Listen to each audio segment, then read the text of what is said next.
आज्ञा को ସମସ୍ତଙ୍କୁ ଶିକ୍ଷକ ନମସ୍କାର। ନାମରେ ମୁଁ ସ୍ୱାଗତ ଜଣାଏ। ବର୍ତ୍ତମାନ ଆପଣଙ୍କର ସମୟ ସାର୍, ଆପଣ ଆଗକୁ ଆସିବେ, ଆରାଧନାରେ କଢାଇ ନେବେ। ପ୍ରେଜ ଥାର। ପ୍ରେଜ୍ ଦ ଲର୍ଡ। ସମସ୍ତଙ୍କୁ ନମସ୍କାର। ଆଜିକାର ଏହି ପ୍ରାତଃ କାଳରୁ ଉପାସନାରେ ଉପସ୍ଥିତ ସମସ୍ତଙ୍କୁ ମୋର ଭକ୍ତିପୂର୍ଣ୍ଣ ନମସ୍କାର। ଆଉ এই ସୁନ୍ଦର ଅବକାଶ, ସୁନ୍ଦର ସମୟ ମତେ ପ୍ରଭୁଙ୍କର ଦାସ ଦେଇଥିବାରୁ, ଆମମାନଙ୍କର ରିଅଲ ମିନିଷ୍ଟ୍ରିର ହୋଷ୍ଟ ଆଜ୍ଞା ଦେଇଥିବାରୁ ବହୁତ ବହୁତ ଧନ୍ୟବାଦ ତାଙ୍କୁ ଜଣାଏ। ତ ସଙ୍ଗେ ସଙ୍ଗେ ମୁଁ ତ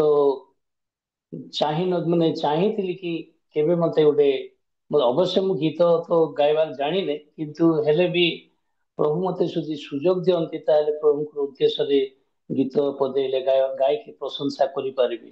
କିନ୍ତୁ ପ୍ରଭୁଙ୍କର କାର୍ଯ୍ୟ, ତାଙ୍କ ପ୍ରଭୁଙ୍କ ଦାସଙ୍କ ମଧ୍ୟରେ କାର୍ଯ୍ୟ କଲେ।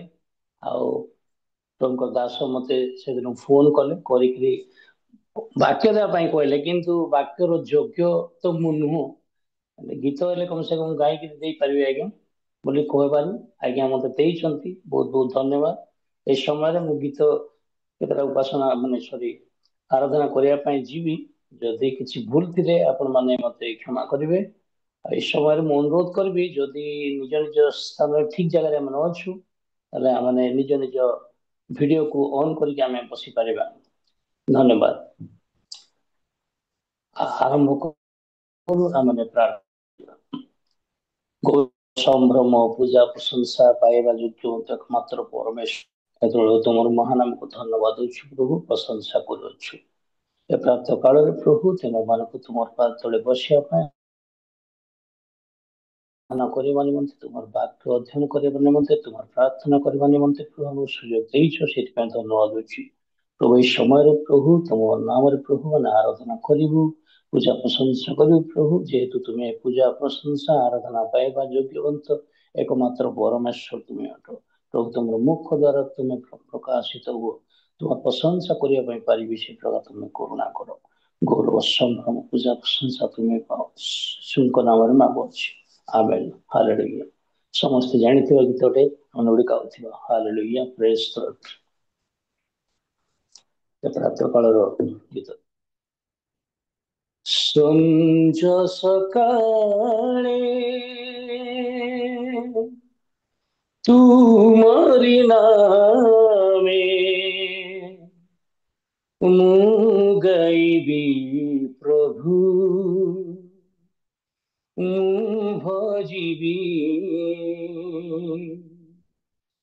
ସଞ୍ଜ ସକାଳେ ତୁମରି ନାମେ ମୁଁ ଗାଇବି ପ୍ରଭୁ, ମୁଁ ଭଜିବି। ସଞ୍ଜ ସକାଳେ ତୁମରି ନାମେ ମୁଁ ଗାଇବି ପ୍ରଭୁ, ମୁଁ ଭଜିବି। ତୁମରି ପଥରେ ମୁଁ ଚାଲିବି, ତୁମରି ସେବା କରିବି। ତୁମରି ପଥରେ ମୁଁ ଚାଲିବି, ତୁମରି ସେବା କରିବି। ସଞ୍ଜ ସକାଳେ ତୁମରି ନାମେ ମୁଁ ଗାଇବି ପ୍ରଭୁ, ମୁଁ ଭଜିବି। ସଞ୍ଜ ସକାଳେ ତୁମରି ନାମେ ମୁଁ ଗାଇବି ପ୍ରଭୁ, ମୁଁ ଭଜିବି। ତୁମ ନାମେ ଧନ ଜନ, ସେହି ନାମେ ପରିତ୍ରାଣ ଅଛି ପ୍ରଭୁ ଅନନ୍ତ ଜୀବନ। ତୁମ ନାମେ ଧନ ଜନ, ସେହି ନାମେ ପରିତ୍ରାଣ ଅଛି ପ୍ରଭୁ ଅନନ୍ତ ଜୀବନ। ସେହି ନାମେ ମୋର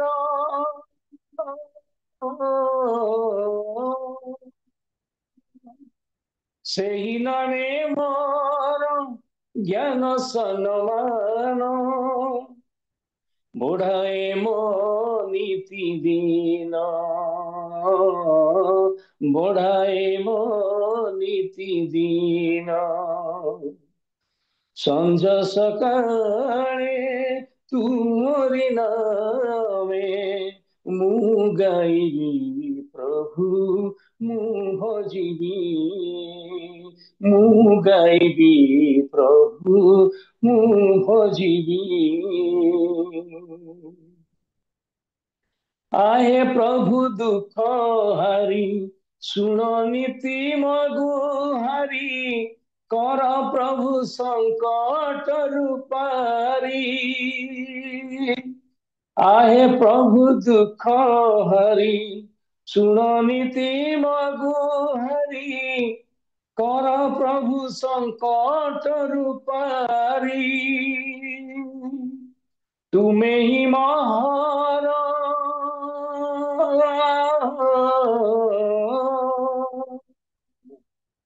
तुमे ही महान जीवन चालक, रक्षा कर हे ईश्वर, रक्षा कर हे ईश्वर। ସଞ୍ଜ ସକାଳେ ତୁମରି ନାମେ ମୁଁ ଗାଇବି ପ୍ରଭୁ, ମୁଁ ଭଜିବି। ତୁମରି ପଥରେ ମୁଁ ଚାଲିବି, ତୁମରି ସେବା କରିବି।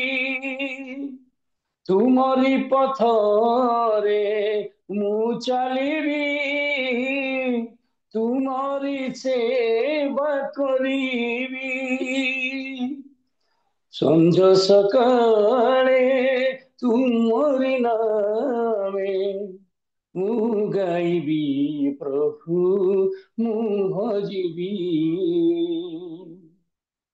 ମୁଁ ଗାଇବି ପ୍ରଭୁ, ମୁଁ ଭଜିବି। ହାଲେଲୁୟା, ପ୍ରେଜ୍ ଦ ଲର୍ଡ, ପ୍ରେଜ୍ ଦ ଲର୍ଡ, ହାଲେଲୁୟା।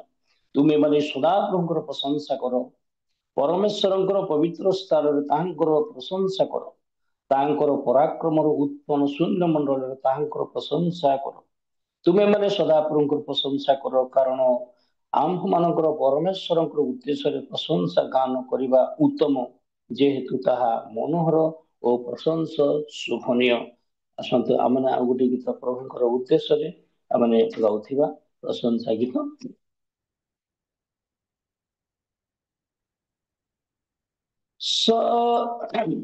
ସଦା ପ୍ରଭୁ ପ୍ରାର୍ଥନା ଶୁଣନ୍ତି, ଉତ୍ତର ଦିଅନ୍ତି, ସାହାଯ୍ୟ କରନ୍ତି। ସଦା ପ୍ରଭୁ ଅନୁଗ୍ରହ ଦିଅନ୍ତି, ପ୍ରେମ କରନ୍ତି, ଦୟା କରନ୍ତି, ଉତ୍ତର ଦିଅନ୍ତି, ସାହାଯ୍ୟ କରନ୍ତି। ସଦା ପ୍ରଭୁ ପ୍ରାର୍ଥନା ଶୁଣନ୍ତି, ଉତ୍ତର ଦିଅନ୍ତି, ସାହାଯ୍ୟ କରନ୍ତି। ସଦା ପ୍ରଭୁ ଅନୁଗ୍ରହ ଦିଅନ୍ତି, ପ୍ରେମ କରନ୍ତି, ଦୟା କରନ୍ତି, ଉତ୍ତର ଦିଅନ୍ତି, ସାହାଯ୍ୟ କରନ୍ତି। ସଦା ପ୍ରଭୁ ପ୍ରାର୍ଥନା ଶୁଣନ୍ତି, ଉତ୍ତର ଦିଅନ୍ତି, ସାହାଯ୍ୟ କରନ୍ତି। ସେ କହନ୍ତି ଆମ୍ଭ ନିକଟରେ, ପ୍ରାର୍ଥନା କର ଆମ ଜୀବନରେ। ସେ କହନ୍ତି ଆମ୍ଭ ନିକଟରେ, ପ୍ରାର୍ଥନା କର ଆମ ଜୀବନରେ। ପ୍ରାର୍ଥନା ଆମେ ଶୁଣିବା, ଉତ୍ତର ତୁମକୁ ଦେବା। ଅଜ୍ଞାତ ମୋହ ଦୁଷ୍କର ବିଷୟ ତୁମ୍ଭକୁ ଦେବା। ପ୍ରାର୍ଥନା ଆମେ ଶୁଣିବା, ଉତ୍ତର ତୁମକୁ ଦେବା। ଅଜ୍ଞାତ ମୋହ ଦୁଷ୍କର विषय तुम्हଙ୍କୁ देवा सदा प्रभु प्रार्थना ଶୁଣନ୍ତି उत्तर दियन्ति ସାହାଯ୍ୟ କରନ୍ତି ସଦା ପ୍ରଭୁ ଅନୁଗ୍ରହ ଦିଅନ୍ତି ପ୍ରେମ କରନ୍ତି ଦୟା କରନ୍ତି ଉତ୍ତର ଦିଅନ୍ତି ସାହାଯ୍ୟ କରନ୍ତି विपद बेले सदा प्रभु सुरक्षा दियन्ति जीवन रे विपद बेले सदा प्रभु सुरक्षा दियन्ति जीवन रे प्रभु आमर गड़ ସେହି ଆମର ଢାଲ করে ନିବେଦନ ତାଙ୍କୁ ହେବ ଯେ ସବୁ ସଫଳ ପ୍ରଭୁ ଆମର ଗଡ଼ ସେହି ଆମର ଢାଲ করে ନିବେଦନ ତାଙ୍କୁ ଏବେ ଯେ ସବୁ ସଫଳ ସଦା ପ୍ରଭୁ ପ୍ରାର୍ଥନା ଶୁଣନ୍ତି ଉତ୍ତର ଦିଅନ୍ତି ସାହାଯ୍ୟ କରନ୍ତି ସଦା ପ୍ରଭୁ ଅନୁଗ୍ରହ ଦିଅନ୍ତି ପ୍ରେମ କରନ୍ତି ଦୟା କରନ୍ତି ଉତ୍ତର ଦିଅନ୍ତି ସାହାଯ୍ୟ କରନ୍ତି आश्रय दियन्ति सन्तानकु बाहुरे आवरन्ति निज पिलाकु आश्रय दियन्ति सन्तानकु बाहुरे आवरन्ति निज पिलाकु आमकु रक्षा करन्ति प्रार्थना आम शुणन्ति आमको उच्च करन्ति आम्भ सहित रुहन्ति आम्भको रक्षा करन्ति प्रार्थना आम शुणन्ति आम्भको उच्च करन्ति आम्भ सहित रुहन्ति सदा प्रभु प्रार्थना शुणन्ति उत्तर दियन्ति साहाଯ୍ୟ କରନ୍ତି सदा प्रभु प्रार्थना शुणन्ति उत्तर दियन्ति साहाଯ୍ୟ କରନ୍ତି सदा प्रभु अनुग्रह दियन्ति प्रेम करन्ति उत्तर दियन्ति साहाଯ୍ୟ करन्ति सदा प्रभु प्रार्थना शुणन्ति उत्तर दियन्ति साहाଯ୍ୟ करन्ति hallelujah hallelujah hallelujah thank you Jesus प्रभु तुम हमको ए प्रातः काल रे प्रभु तुम्हें उपासना आराधना करने निमंते तुम सुजोग देथिबार तुमर महानाम को धन्यवाद दउछि प्रभु मैंने हमर पाप दोष दुर्बलता तुम्हें मार्जन करिया परमेश्वर तुम्हें प्रभु हमन तुम्हें पाप तुम्हें क्षमा कर प्रभु तुम हमन को प्रभु क्षमा करिया परमेश्वर तुम्हें प्रभु हमन पाप सब क्षमा कर हमर पाप सब क्षमा करने वाला परमेश्वर तो हालेलुया हालेलुया इस समय गोटे हिंदी गीत मैंने गायकी उपासना को शेष करुथिबा हालेलुया थैंक यू जीसस आराधना शेष कर हालेलुया सॉरी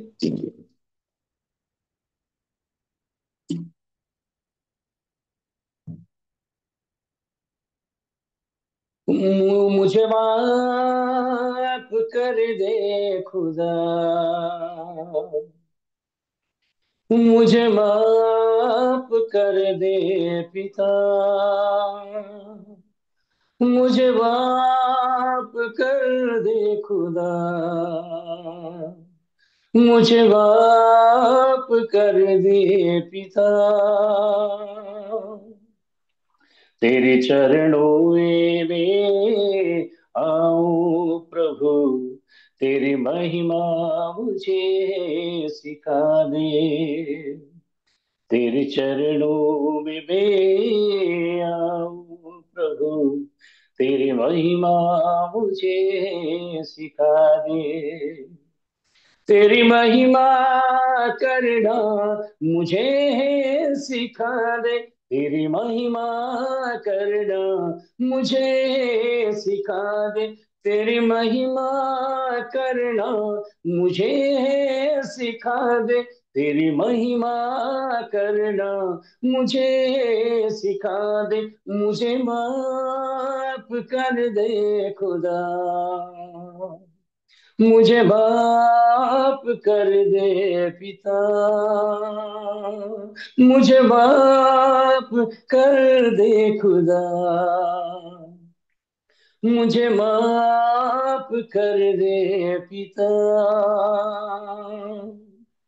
तेरे चरणों में मैं हाथ उठाऊं, तेरे चरणों में मैं सिर झुकाऊं। तेरे चरणों में मैं आंसू बहाऊं। तेरे चरणों में मैं घुटने में आऊं। मुझे माफ कर दे खुदा, मुझे माफ कर दे पिता, मुझे माफ कर दे खुदा, मुझे माफ कर दे पिता। जा मेरे खुदा, तेरे विरोध मैंने पाप की, तेरे प्रेम बलिदान को अभिलाषा किया कि ठुकरा दिया। जान बूझ के मेरे खुदा, तेरे विरोध मैंने पाप की, तेरे प्रेम बलिदान को अभिलाषा किया कि ठुकरा दिया। मुझे माफ कर रे खुदा, मुझे माफ कर दे पिता, मुझे माफ कर दे खुदा, मुझे माफ कर दे पिता। तेरे चरणों में मैं आओ प्रभु, तेरी महिमा मुझे सिखा दे। तेरे चरणों में मैं आऊं प्रभु, तेरी महिमा मुझे सिखा दे।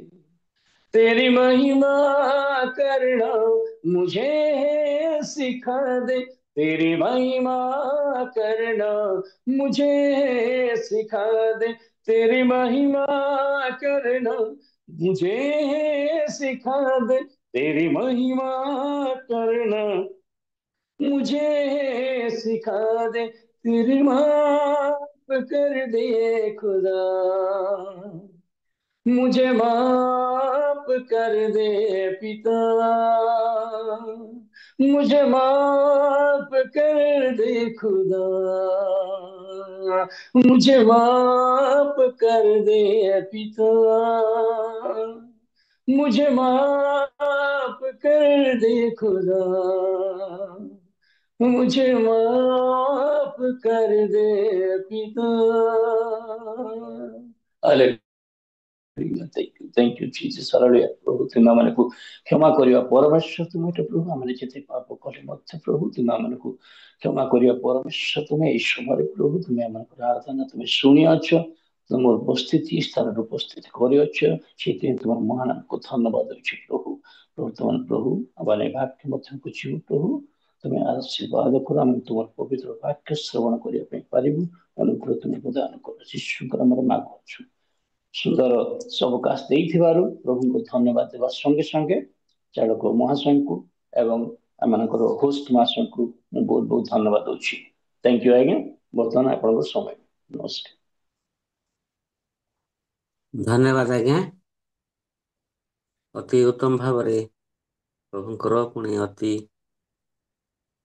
ଅର୍ଥପୂର୍ଣ୍ଣ ଗୀତ ଗାନ କରି ପ୍ରଭୁଙ୍କର ମହିମା କରିଥିବାରୁ ପୁନର୍ବାର ମିନିଷ୍ଟ୍ରି ତରଫରୁ ଆପଣଙ୍କୁ ମୁଁ ଧନ୍ୟବାଦ ଜଣାଏ। ପ୍ରେଜ୍ ଦ ଲର୍ଡ ଆଜ୍ଞା। ପ୍ରଭୁ ଏହିପରି ନମସ୍କାର। ଆପଣଙ୍କୁ ଅନୁଗ୍ରହ ଆଶୀର୍ବାଦ କରନ୍ତୁ ଆପଣଙ୍କର ସେବା କାର୍ଯ୍ୟରେ, ପରିବାର ମଧ୍ୟରେ, ପୁଣି ଆପଣଙ୍କର ଶରୀର ସୁସ୍ଥ ସ୍ୱାସ୍ଥ୍ୟ ରଖନ୍ତୁ। ଏହିପରି ଆସନ୍ତା ଦିନ ମାନଙ୍କରେ ମଧ୍ୟ ଏହି ଯୋଗରେ ଉପସ୍ଥିତ ହୋଇ ଏହିପରି ପ୍ରଭୁଙ୍କ ସେବା କରିବା ନିମନ୍ତେ ପ୍ରଭୁ ଆପଣଙ୍କୁ ଅନୁଗ୍ରହ ପ୍ରଦାନ କରନ୍ତୁ। ଆମେନ୍। ଧନ୍ୟବାଦ। ବର୍ତ୍ତମାନ ଆନାଉନ୍ସମେଣ୍ଟର ସମୟ। ଆମମାନଙ୍କ ମଧ୍ୟରେ ହୋଷ୍ଟ ଆଜ୍ଞା ଅଛନ୍ତି, ଆଉ ସେ ଆନାଉନ୍ସମେଣ୍ଟ ପ୍ରଦାନ କରିବେ। ରିଏଲ ମିନିଷ୍ଟ୍ରି ଅଫ୍ ଇଣ୍ଡିଆ ଆନୁକୂଲ୍ୟରେ ଅନୁଷ୍ଠିତ ପ୍ରାତଃକାଳ ଉପାସନାରେ ଉପସ୍ଥିତ ପ୍ରତ୍ୟେକଙ୍କୁ ପରିତ୍ରାଣକର୍ତ୍ତା ଶୀଘ୍ର ଆସୁଥିବା ପ୍ରଭୁ ଯୀଶୁ ଖ୍ରୀଷ୍ଟଙ୍କ ନାମରେ ମୁଁ ନମସ୍କାର ଜଣାଏ। ସମସ୍ତଙ୍କୁ ନମସ୍କାର। ପ୍ରେଜ୍ ଦ ଲର୍ଡ। ଆଉ ଗତ ଦିନ ମାନଙ୍କରେ ଆମେ ବିଜ୍ଞାପନ କରୁଥିଲୁ, ବାରମ୍ବାର ବିଜ୍ଞାପନ କରୁଥିଲୁ ଯେ ପ୍ରିୟ ପ୍ରଭୁଙ୍କର ଦାସ ଆଚାର୍ଯ୍ୟ ପ୍ରମୋଦ ପରିଛା ଆଜ୍ଞାଙ୍କର ସ୍ତ୍ରୀଙ୍କୁ ଗତ ଶୁକ୍ରବାର ଦିନ ପ୍ରଭୁ ତାଙ୍କ କୋଳକୁ ନେଇ ଅଛନ୍ତି। ଆଉ ସେ ଦୁଃଖୀ ପରିବାର ଅର୍ଥାତ୍ ପ୍ରମୋଦ ପରିଛା ଆଜ୍ଞା, ତାଙ୍କର ଦୁଇ ପୁଅ, ଦୁଇ ବୋହୂ, ତାଙ୍କର ଝିଅମାନେ, ଜୋଇଁମାନେ, ତାଙ୍କର ଭାଇମାନେ, ବୋହୂମାନେ, ନାତି ନାତୁଣୀ ସମସ୍ତ ସେଇ ଦୁଃଖୀ ସାନ୍ତ୍ୱନା ପରିବାର ନିମନ୍ତେ ଗତକାଲି ସାନ୍ତ୍ୱନା ମୂଳକ ଶୋକ ସଭା ଏକ ରଖାଯାଇଥିଲା। ଆଉ ପ୍ରଭୁଙ୍କୁ ମୁଁ ଧନ୍ୟବାଦ ଦଉଛି। ଆମେ ସମସ୍ତଙ୍କୁ ସେ ସ୍ଥାନରେ ପହଞ୍ଚିବା ପାଇଁ ପ୍ରଭୁ ସାହାଯ୍ୟ କରିଅଛନ୍ତି। ଆମେ ସମସ୍ତେ ସେ ସ୍ଥାନରେ ସୁନ୍ଦର ଭାବରେ ପହଞ୍ଚି ପାରିଲୁ। ଆଉ ଗତକାଲି ମଣ୍ଡଳୀ ମଧ୍ୟ ଆମମାନଙ୍କୁ ସୁନ୍ଦର ସୁଯୋଗ ଦେଇଥିଲେ ଆଉ କିଛି ସାନ୍ତ୍ୱନା ମୂଳକ ଉପହାର ପ୍ରଦାନ କରିବା ନିମନ୍ତେ ପରିଛା ପରିବାର ମଧ୍ୟ ଆମମାନଙ୍କୁ ଆଉ ସୁଯୋଗ ଦେଇଥିଲେ କିଛି କହିବା ପାଇଁ। ଆଉ ତେଣୁ ମୁଁ ପ୍ରଭୁଙ୍କୁ ଧନ୍ୟବାଦ ଦେବା ସହିତ ଭ୍ରମରପୁର ମଣ୍ଡଳୀକୁ ମୁଁ ଧନ୍ୟବାଦ ଦିଏ। ତା ସହିତ ପରିଛା ଆଜ୍ଞାଙ୍କ ପରିବାରଙ୍କୁ ମଧ୍ୟ ମୁଁ ଧନ୍ୟବାଦ ଦେଉଛି। ଆମମାନେ ଗତ ଦିନରେ ଆନାଉନ୍ସ କରିବା ପରେ କିଛି ପ୍ରଭୁଙ୍କର ଦାସମାନେ ସେମାନେ ମୁକ୍ତ ହସ୍ତରେ ଦାନ ଦେଇଥିଲେ। ସେମାନଙ୍କର ଦାନ ତାଲିକା ମୁଁ ପଠନ କରିବି। ଯେ ଆମମାନଙ୍କର ରେଭରେଣ୍ଡ ପ୍ରଦୀପ ରାଉଳ ଆଜ୍ଞା 500 ଟଙ୍କା ଦାନ ଦେଇଥିଲେ। ବ୍ରଦର ମିଟୁ କର ବିଶାଖାପଟ୍ଟନମରୁ 200 ଟଙ୍କା ଦାନ ଦେଇଥିଲେ। ପାଳିକା ନିର୍ମଳା ଲିମା ସୋନେପୁରରୁ 100 ଟଙ୍କା ଦାନ ଦେଇଥିଲେ। ଆଉ ସମିତା ମିଶାଲ ଦିଦି ବିଶାଖାପଟ୍ଟନମରୁ 300 ଟଙ୍କା ଦାନ ଦେଇଥିଲେ। ହେମଲତା ସୁନା ଦିଦି ବଲାଙ୍ଗୀରରୁ 100 ଟଙ୍କା ଦାନ ଦେଇଥିଲେ। ଆଉ ପାଳିକା ଅନୁପମା ବାଗ ଦିଦି ବଲାଙ୍ଗୀରରୁ 100 ଟଙ୍କା ଦାନ ଦେଇଥିଲେ। ଆଉ ସୁଶାନ୍ତ ରଞ୍ଜନ ସାହୁ ଆଜ୍ଞା ସମ୍ବଲପୁରରୁ 500 ଟଙ୍କା ଦାନ ଦେଇଥିଲେ। ଆଉ ଗାବ୍ରିଏଲ ଦାସ ଆଜ୍ଞା 300 ଟଙ୍କା ଦାନ ଦେଇଥିଲେ। ଆଉ ମିନତୀ ଦିଦି ରାୟଗଡ଼ାରୁ 200 ଟଙ୍କା ଦାନ ଦେଇଥିଲେ। ଡିକନ ପବିତ୍ର ଜେନା 100 ଟଙ୍କା ଦାନ ଦେଇଥିଲେ। ଆଉ ଲଲିତା ସିଂ ଆଉ ମ୍ୟାଡ଼ାମ ପାଳାଖିମୁଡ଼ିରୁ 100 ଟଙ୍କା ଦାନ ଦେଇଥିଲେ। ଏଇଭଳି ସର୍ବମୋଟ 2500 ଟଙ୍କା ଦାନ ଆଦାୟ ହେଇଥିଲା। ଆଉ ଆମେମାନେ ସେଇ ଉକ୍ତ ପଇସାକୁ ନେଇକି ଆମମାନେ କିଛି ବସ୍ତ୍ର କିଣିଥିଲୁ। ଆଉ 2ଟି ପ୍ୟାଣ୍ଟ ସାର୍ଟର ସେଟ୍ କିଣା ଯାଇଥିଲା। ଆଉ ଗୋଟିଏ ପ୍ୟାଣ୍ଟ ସାର୍ଟ ମୁଁ ଗିଫ୍ଟ କରିଥିଲି। ଆଉ 3ଟି ଶାଢ଼ୀ କିଣା ଯାଇଥିଲା। ଆଉ ଗୋଟିଏ ଶାଢ଼ୀ ଆଉ ପ୍ରଭୁଙ୍କ ଦାସ ରୁଦ ରଞ୍ଜନ ସୂର୍ଯ୍ୟ ଆଜ୍ଞା ସେ ଗିଫ୍ଟ କରିଥିଲେ। ଆମେମାନେ ପରିଛା ଆଜ୍ଞାଙ୍କୁ ଆଉ ତାଙ୍କର 2ଟି ପୁଅଙ୍କୁ 2ଟି ବୋହୂଙ୍କୁ ଏବଂ ପରିଛା ଆଜ୍ଞାଙ୍କର 2ଟି ଝିଅଙ୍କୁ ଆଉ ବସ୍ତ୍ର ଆମମାନେ ସାନ୍ତ୍ୱନା ମୂଳକ ଗତକାଲି ପ୍ରଦାନ କରିଥିଲୁ। ସର୍ବମୋଟ ଆଦାୟ ହେଇଥିଲା 2500 ଟଙ୍କା। 850 ଟଙ୍କା ଖର୍ଚ୍ଚ ହେଇଥିଲା। 650 ଟଙ୍କା ଆମମାନଙ୍କର କମିଟିରେ ଅଛି। ଆଉ ସେଇ 650 ଟଙ୍କା କମିଟିରେ ରହିବ। ଏଇଭଳି ଯେଉଁମାନେ ହସ୍ତ ବଢ଼ଉଛନ୍ତି ଦାନ ଦିଅନ୍ତି ସେମାନଙ୍କ ପରିବାର ମଧ୍ୟରେ ସୁଖ ଦୁଃଖ ମଧ୍ୟରେ କମିଟି ପହଞ୍ଚିବ। ପ୍ରଭୁଙ୍କର ଦାସ ଦାସୀ ମାନେ ମଧ୍ୟ ପହଞ୍ଚିବେ। ଆଉ ସୁଖ ଦୁଃଖରେ ହାତକୁ ହାତ କାନ୍ଧ କାନ୍ଧ ମିଶେଇ ଆଉ ଆଗକୁ ବଢିବା ପାଇଁ ଆମେ ଚେଷ୍ଟା କରିବୁ। ତା ସହିତ ଆମମାନଙ୍କର ଆଉ କନ୍ଧମାଳରୁ ଆସିଥିଲେ ଆମମାନଙ୍କର ଅମ୍ବିକା ମଲ୍ଲିକ ଦିଦି, ସେମାନେ ମଧ୍ୟ କିଛି ହସ୍ତ ବଢେଇଥିଲେ। ଆଉ ସେ ତାହା ପରୀକ୍ଷା ଆଜ୍ଞାଙ୍କୁ ସେଇ ପ୍ରକାର ଆମମାନଙ୍କର ଗଜପତିରୁ ଝାଲା ସିଂ ପରିବାରରୁ ମାଳି ପରିବାର ଆସିଥିଲେ। ଗୁମାରୁ ଆଉ ଲୋକପାଣି ଆଜ୍ଞାଙ୍କ ପରିବାର ଆସିଥିଲେ। ତାପରେ ସେହିପରି ଆମମାନଙ୍କର ହସଇ କରାଡ ଆଜ୍ଞା ଆସିଥିଲେ, ଡେଭିଡ ଆଜ୍ଞା ଆସିଥିଲେ। ଆଉ ଆମମାନଙ୍କର ଆହୁରି ମା ଅନେକ ପ୍ରଭୁଙ୍କର ଦାସ ଦାସୀ ମାନେ ମଧ୍ୟ ଉପସ୍ଥିତ ଥିଲେ। ଆଉ ବହୁତ ସୁନ୍ଦର ଭାବରେ ଗତକାଲି ଆଉ କାର୍ଯ୍ୟକ୍ରମ ହେଇଛି। ଆଉ ଆପଣମାନ ଦେଖିପାରିବେ, ୟୁଟ୍ୟୁବ ମଧ୍ୟ ଆମେ ପଠେଇଛୁ, ଗ୍ରୁପରେ ଛାଡ଼ିଛୁ। ସେ ୟୁଟ୍ୟୁବ ଆପଣ ମାନେ ଦେଖିପାରିବେ ଯେ ଅତି ସୁନ୍ଦର ଭାବରେ ଗତକାଲି ଶୋକ ସଭା ହେଇପାରିଥିଲା।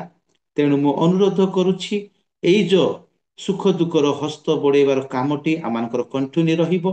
ଯୋଉମାନେ ଆଗକୁ ଆସନ୍ତି, ସୁଖ ଦୁଃଖରେ ଭାଗି ହୁଅନ୍ତି, ସେମାନଙ୍କ ପାଇଁ ମଧ୍ୟ ରିଏଲ ମିନିଷ୍ଟ୍ରି ସୁଖ ଦୁଃଖରେ ଭାଗି ହେବ। ଆଉ ବିଶେଷ କରି ଗତକାଲିର ସଫଳତା ନିମନ୍ତେ ଆଉ ଆପଣମାନେ ପ୍ରାର୍ଥନାରେ ସ୍ମରଣ କରନ୍ତୁ। ପୁଣି ଥରେ ଅନୁରୋଧ କରେ, ଆଉ ଯୋଉମାନେ ଠିକ ଜାଗାରେ ବସି ଅଛନ୍ତି, ପ୍ରଭୁଙ୍କର ଗୌରବ ନିମନ୍ତେ ପରସ୍ପରକୁ ଉତ୍ସାହିତ କରିବା ନିମନ୍ତେ ଭିଡିଓ ଅନ୍ କରି ଆପଣମାନେ ବସିପାରିବେ। ଆଉ ଥରେ ମୁଁ ଅନୁରୋଧ କରେ, ଯଦି ଆପଣମାନେ ଖବର ପାଇନାହାନ୍ତି କିମ୍ବା ଗ୍ରୁପରେ ଦେଖି ପାରିନାହାନ୍ତି, ହସ୍ତ ବଢେଇ ପାରିନାହାନ୍ତି, ଆପଣମାନେ ପୁଣି ଥରେ ଆପଣମାନେ ବଢେଇ ପାରିବେ, କିଛି ଅସୁବିଧା ନାହିଁ। ଆମେ ଗ୍ରୁପରେ ଡିଟେଲ୍ସ ଲେଖିକି ଛାଡ଼ିଛୁ। ଆପଣମାନେ ଯଦି ଚାହାନ୍ତି, ଆପଣମାନେ ହସ୍ତ ବଢେଇ 100 ଟଙ୍କା ଗୋଟେ, ବେଶୀ ନାହିଁ, 100 ଟଙ୍କା ଗୋଟେ, ଯାହାଙ୍କ ହୃଦୟରେ କଥା କହୁଛନ୍ତି ପ୍ରଭୁ, ସେମାନେ ତ 500, 300, 200 ଏମିତି ଦଉଛନ୍ତି। 100 ଟଙ୍କା ଗୋଟେ ଆପଣ ମାନେ ପଠେଇ ପାରିବେ, ଯାହାକି ଆମମାନଙ୍କର କମିଟିରେ ସେଇ ପଇସାଟି ରହିବ। ଧନ୍ୟବାଦ। ସବୁ ବିଷୟ ନେଇ ପ୍ରାର୍ଥନାରେ ସ୍ମରଣ କରିବେ ବୋଲି ମୁଁ ଅନୁରୋଧ କରୁଛି। ବାକ୍ୟ ସରିଲା ପରେ ଏସବୁ ବିଷୟ ସ୍ମରଣ କରନ୍ତୁ। ଧନ୍ୟବାଦ। ଆଜ୍ଞା, ପ୍ରେଜ ଦ ଲର୍ଡ ଆଜ୍ଞା, ପ୍ରେଜ ଦ ଲର୍ଡ, ପ୍ରେଜ ଦ ଲର୍ଡ ଆଜ୍ଞା। ପ୍ରେଜ ଦ ଲର୍ଡ। ପ୍ରଭୁଙ୍କର ମହାନାମକୁ ମୁଁ ଧନ୍ୟବାଦ ଦେବି। ଉପସ୍ଥିତ ପ୍ରତ୍ୟେକଙ୍କୁ ହୃଦୟ ସହିତ ନମସ୍କାର, ପ୍ରେଜ ଦ ଲର୍ଡ। ଆକ୍ଚୁଆଲି ଗତକାଲି ଆମର ଆନିଭର୍ସରୀ ଥିଲା, ଆଉ ଆପଣ ମାନେ ପ୍ରାର୍ଥନା କରିବେ। ଗତକାଲି ମୋର ମନ ବହୁତ ଖରାପ ଥିଲା ପରିବାର ମଧ୍ୟରେ। ମୋର ମିଷ୍ଟରଙ୍କର ଆମର, ଯେହେତୁ ଆପଣ ଜାଣିଛନ୍ତି, ହିମାଂଶାଙ୍କର ଆମର ଯୋଉ ପ୍ରିୟ ଭାଇ, ପ୍ରଭୁ ମୁଁ ସ୍ପିଚଲେସ୍ ଅଟେ, କହିପାରୁନି। ଆଉ ତା ପାଇଁ ପ୍ରାର୍ଥନା କରିବେ, ମୋର ପରିବାର ପାଇଁ ପ୍ରାର୍ଥନା କରିବେ। ପ୍ରଭୁ ବିଗତ ବର୍ଷ ସାରା ସେ ଆମମାନଙ୍କୁ ସୁରକ୍ଷା ଦେଲେ, ଅନୁଗ୍ରହ କଲେ। ଆଜି ଗୋଟେ ନୂତନ ଦିନ ପୁଣି ପରମେଶ୍ୱର ଆମର ପରିବାର ମଧ୍ୟରେ ଦାମ୍ପତ୍ୟ ଜୀବନରେ ଯୋଡ଼ିଛନ୍ତି। ଆଗକୁ ଯେମିତି ଆମେ ସେବା କାର୍ଯ୍ୟ କରିବୁ, ସୁସ୍ଥ ସବଳ ରହିବୁ, ପରମେଶ୍ୱରଙ୍କ ସହିତ ଜଡିତ ହେଇ ଜୀବନ ଯାତ୍ରାରେ ଯେତେ ଦିନ ବଞ୍ଚିବୁ, କେବଳ ପରମେଶ୍ୱରଙ୍କର ସେବା କରିବୁ। ମୋ ସାନ ଝିଅ ପାଇଁ, ଆମ 2 ଜଣଙ୍କ ପାଇଁ, ପରିବାର ପାଇଁ ଆପଣ ମାନେ ପ୍ରାର୍ଥନାରେ ତୋଳି ଧରୁଥିବେ ଆଜ୍ଞା। ପ୍ରେଜ ଦ ଲର୍ଡ। ଧନ୍ୟବାଦ ଦିଦି। ଆଉ ଘୋଷଣା ନିମନ୍ତେ ଆଜ୍ଞାଙ୍କୁ ଧନ୍ୟବାଦ ଜଣାଇ ବର୍ତ୍ତମାନ ଆମେ ଉପଯୁକ୍ତ ସମୟରେ ଉପସ୍ଥିତ ହୋଇଛେ। ଆମମାନେ ପ୍ରାର୍ଥନା କରିବା। ଆଉ ଆମମାନଙ୍କ ମଧ୍ୟରେ ବିନୋଦ ପାଲ ଆଜ୍ଞା ଅଛନ୍ତି। ପ୍ରେଜ ଦ ଲର୍ଡ ଆଜ୍ଞା। ଆଜ୍ଞା ପ୍ରେଜ ଦ ଲର୍ଡ, ପ୍ରେଜ ଦ ଲର୍ଡ ଆଜ୍ଞା। ପ୍ରେଜ ଦ ଲର୍ଡ। ଆପଣ ଆଜି ଆରାଧନା କରିଥିବା ଲିମା ଆଜ୍ଞାଙ୍କ ନିମନ୍ତେ, ତାଙ୍କର ପରିବାର ନିମନ୍ତେ, ତାଙ୍କର ସେବା କାର୍ଯ୍ୟ ନିମନ୍ତେ, ତାଙ୍କର ଆବଶ୍ୟକତା ନିମନ୍ତେ, ପୁଣି ତାଙ୍କର ଭବିଷ୍ୟତ ମିନିଷ୍ଟ୍ରି ନିମନ୍ତେ ପ୍ରାର୍ଥନା କରିବେ। ତତ୍ ସହିତ ଅନୁପମା ବାଗ ଦିଦି ଯାହା ସେ ପ୍ରାର୍ଥନା ଅନୁରୋଧ କଲେ ତାଙ୍କର ପରିବାର ନିମନ୍ତେ, ପୁଣି ପ୍ରଭୁ ତାଙ୍କ ପରିବାର ମଧ୍ୟରେ ଅନେକ ବର୍ଷ ଧରି ଆନିଭର୍ସରୀ ପାଳନ କରିବା ନିମନ୍ତେ ସହବର୍ତ୍ତୀ ହେଲେ, ପୁଣି ତାଙ୍କର ଆବଶ୍ୟକତା ନିମନ୍ତେ ପ୍ରାର୍ଥନା କରିବେ। ତତ୍ ସହିତ ଆଜି ବାକ୍ୟ ନେଇ ଆସୁଥିବା ପରୀକ୍ଷା ଆଜ୍ଞାଙ୍କ ନିମନ୍ତେ ପ୍ରାର୍ଥନା କରିବେ ଏବଂ ଉପସ୍ଥିତ ଥିବା ସମସ୍ତ ଡିଭାଇସ୍ ନିମନ୍ତେ, ପୁଣି ଉତ୍ତମ ଇଣ୍ଟରନେଟ ରହିବ ସେ ନିମନ୍ତେ ଆପଣ ପ୍ରାର୍ଥନାରେ ତୋଳି ଧରିବେ। ପ୍ରଭୁଙ୍କର ମହତ୍ ନାମକୁ ଧନ୍ୟବାଦ ଦିଏ। ପ୍ରଭୁ ଆମମାନଙ୍କୁ ସୁନ୍ଦର ଅବକାଶ ଦେଲେ, ସୁନ୍ଦର ସମୟ ଦେଇଛନ୍ତି, ଏଥିପାଇଁ ପ୍ରଭୁ ନାମ ଧନ୍ୟବାଦ କରୁଅଛୁ। ସୁନ୍ଦର ସୁଯୋଗ ନିମନ୍ତେ ବହୁତ ବହୁତ ଧନ୍ୟବାଦ ଦେବି। କିନ୍ତୁ ମୁଁ ଭିଡିଓ ଅନ୍ କରିପାରୁନି, ଗୋଟେ ଗହଳି ଜାଗାରେ ଅଛି, ଆମର ଗୋଟେ ଫଙ୍କସନ୍ ଚାଲିଛି। ଏଥିପାଇଁ ମୁଁ କ୍ଷମା ଚାହେଁ। ଯାହାକି ଆମେ ପ୍ରାର୍ଥନା କରିବା। ଆସନ୍ତୁ ଆମେ ପ୍ରତ୍ୟେକ ନତମସ୍ତକ ହେବା, ପ୍ରଭୁଙ୍କ ନିକଟରେ ଆମେ ସମର୍ପଣ ହେବା। ମହିମାରେ ପରିପୂର୍ଣ୍ଣ ସଦା ପ୍ରଭୁ ତୁମରି ସେଇ ମହତ ଆଶ୍ଚର୍ଯ୍ୟ ନାମକୁ ଧନ୍ୟବାଦ ଦଉଛୁ, ପ୍ରଶଂସା ଗୌରବ କରୁଅଛୁ ରାଜା।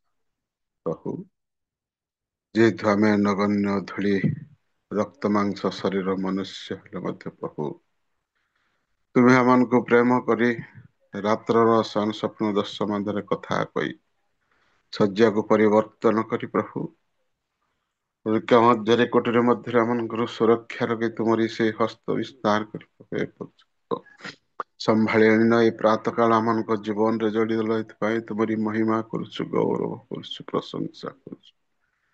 ତୁମେ ଧୂଳି ନଗଣ୍ୟକୁ ପ୍ରଭୁ ତୁମେ ପ୍ରେମ କରି ତୁମ ଚରଣ ତଳେ ବସିବା ପାଇଁ ସୁନ୍ଦର ଅବକାଶ ଦେଲ। ଏଥିପାଇଁ ତୁମକୁ ଧନ୍ୟବାଦ ଦଉଛୁ ପ୍ରଭୁ।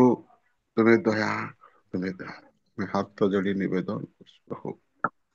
ଏହି ସମୟରେ ତୁମରି ଦାସ ପ୍ରଭୁ ଆରାଧନା କରିଗଲେ, ତୁମରି ଗୌରବ କରିବା ନିମନ୍ତେ, ତୁମରି ପ୍ରଶଂସା କରିବା ନିମନ୍ତେ ପ୍ରଭୁ କରୁ କରୁ ପ୍ରତ୍ୟେକଙ୍କୁ ତୁମର ନିକଟବର୍ତ୍ତୀ କରେଇଛନ୍ତି। ଏକ ହୃଦୟ ସ୍ପର୍ଶୀ ଗୀତ ଗାନ କରି ପ୍ରଭୁ ତୁମରି ନିକଟବର୍ତ୍ତୀ କରେଇଛନ୍ତି। ଏଥିପାଇଁ ତୁମକୁ ଧନ୍ୟବାଦ ଦଉଛୁ ପ୍ରଭୁ। ତୁମେ ତାଙ୍କୁ ସୁନ୍ଦର ମନ, ସୁନ୍ଦର ହୃଦୟ ପ୍ରଭୁ ତୁମେ ଦେଇଛ। ଏଥିପାଇଁ ତୁମକୁ ଧନ୍ୟବାଦ ଦଉଛୁ। ତାଙ୍କ ଜୀବନରେ, ତାଙ୍କ ପରିବାର ଜୀବନରେ ପ୍ରଭୁ ତୁମରି ସେଇ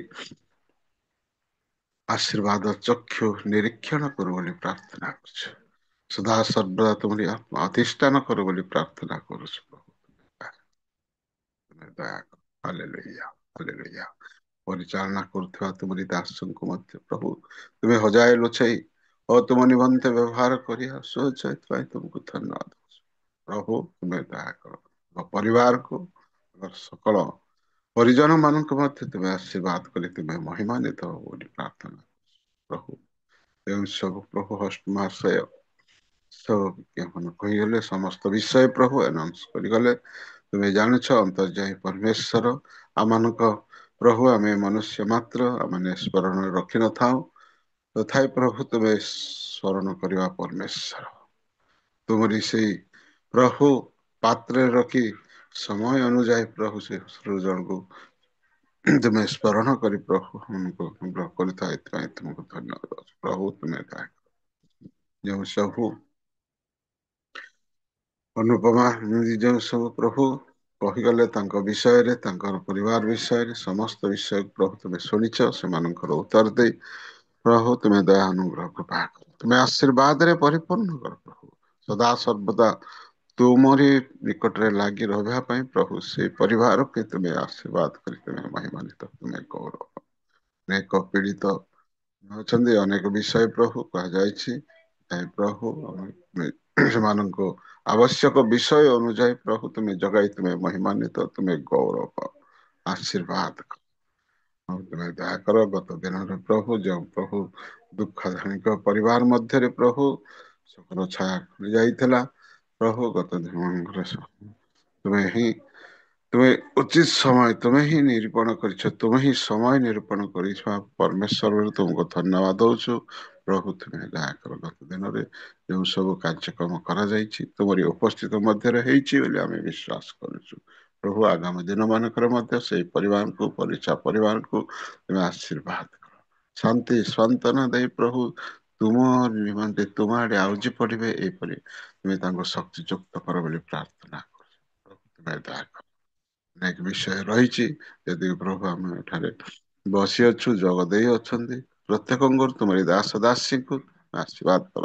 ଆତ୍ମାର ଶକ୍ତି ଦେଇ ପ୍ରଭୁ ତୁମରି ଚରଣ ତଳେ ବସିବା ପାଇଁ ତୁମେ ସାହାଯ୍ୟ କର ପ୍ରଭୁ। ତୁମରି ସେ ଜୀବନ୍ତ ବାକ୍ୟ ଶ୍ରବଣ କରି ହୃଦୟରେ ସଞ୍ଚିତ କରି କାର୍ଯ୍ୟରେ ପରିପୂର୍ଣ୍ଣ କରି ପ୍ରଭୁ କାର୍ଯ୍ୟରେ କହିପାରିବେ, ଏହିପରି ଅନୁଗ୍ରହ କୃପା କର, ଶକ୍ତି ଯୁକ୍ତ କର ପ୍ରଭୁ। ତୁମରି ଦାସ ପ୍ରଭୁ ଯେଉଁ ପ୍ରଭୁ ବାକ୍ୟ ପବିତ୍ର ମିତ୍ରତା ସହିତ ତାଙ୍କୁ ବ୍ୟବହାର କର, ତୁମେ ଅଭିଷେକ କର, ଜ୍ଞାନ ବୁଦ୍ଧି ଦେଇ ତୁମେ ସହବର୍ତ୍ତୀ ପରମେଶ୍ୱର ହୋ। ତୁମେ କଥା କହିବାରେ ହିଁ ସାହାଯ୍ୟ କର। ତୁମେ ହିଁ କଥା କହି ତୁମେ ମହିମାନ୍ୱିତ, ତୁମେ ଗୌରବ, ମହିମା, ତୁମେ ଗୌରବ, ମହିମା, ଗୌରବ, ପୂଜା, ପ୍ରଶଂସା ତୁମେ ଯୀଶୁଙ୍କ ନାମରେ ଛୋଟ ନିବେଦନ କଲି ପିତା, ଆମେନ୍। ଧନ୍ୟବାଦ ଆଜ୍ଞା। ପ୍ରତ୍ୟେକ ବିଷୟ ସ୍ମରଣ ରଖି ପ୍ରଭୁଙ୍କ ହସ୍ତରେ ପ୍ରାର୍ଥନାରେ ତଳି ଧରିଥିବାରୁ ପୁନର୍ବାର ଆପଣଙ୍କୁ ମୁଁ ରିଏଲ ମିନିଷ୍ଟ୍ରି ତରଫରୁ ଧନ୍ୟବାଦ ଜଣାଏ। ବର୍ତ୍ତମାନ ବାକ୍ୟର ସମୟ ଆମମାନଙ୍କ ମଧ୍ୟରେ ପାଳକ ଜଗତ ପରିଚୟ ଆଜ୍ଞା ଉପସ୍ଥିତ ଅଛନ୍ତି। ପ୍ରେସ୍ ତଳଡ଼ ଆଜ୍ଞା ଅନମ୍ୟୁଟ୍ କରନ୍ତୁ। ପ୍ରେସ୍ ତଳଡ଼ ସାର୍। ଆଉ ପାଳକ ଆଜ୍ଞାଙ୍କୁ ଏକ ବାକ୍ୟ ଦେଇ ମୁଁ ସ୍ୱାଗତ କରିବାକୁ ଚାହେଁ। ଆଉ ଯାହା ଲେଖା ଅଛି ଲୁକ 12 ପର୍ବ ତାର 32 ପଦ, ହେ ସାନ ପଲ ଭୟ କର ନାହିଁ, କାରଣ ତୁମ୍ଭମାନଙ୍କୁ ସେହି ରାଜ୍ୟ ଦେବା ନିମନ୍ତେ ତୁମ୍ଭମାନଙ୍କ ପିତାଙ୍କର ସନ୍ତୋଷ। ଆମେନ୍।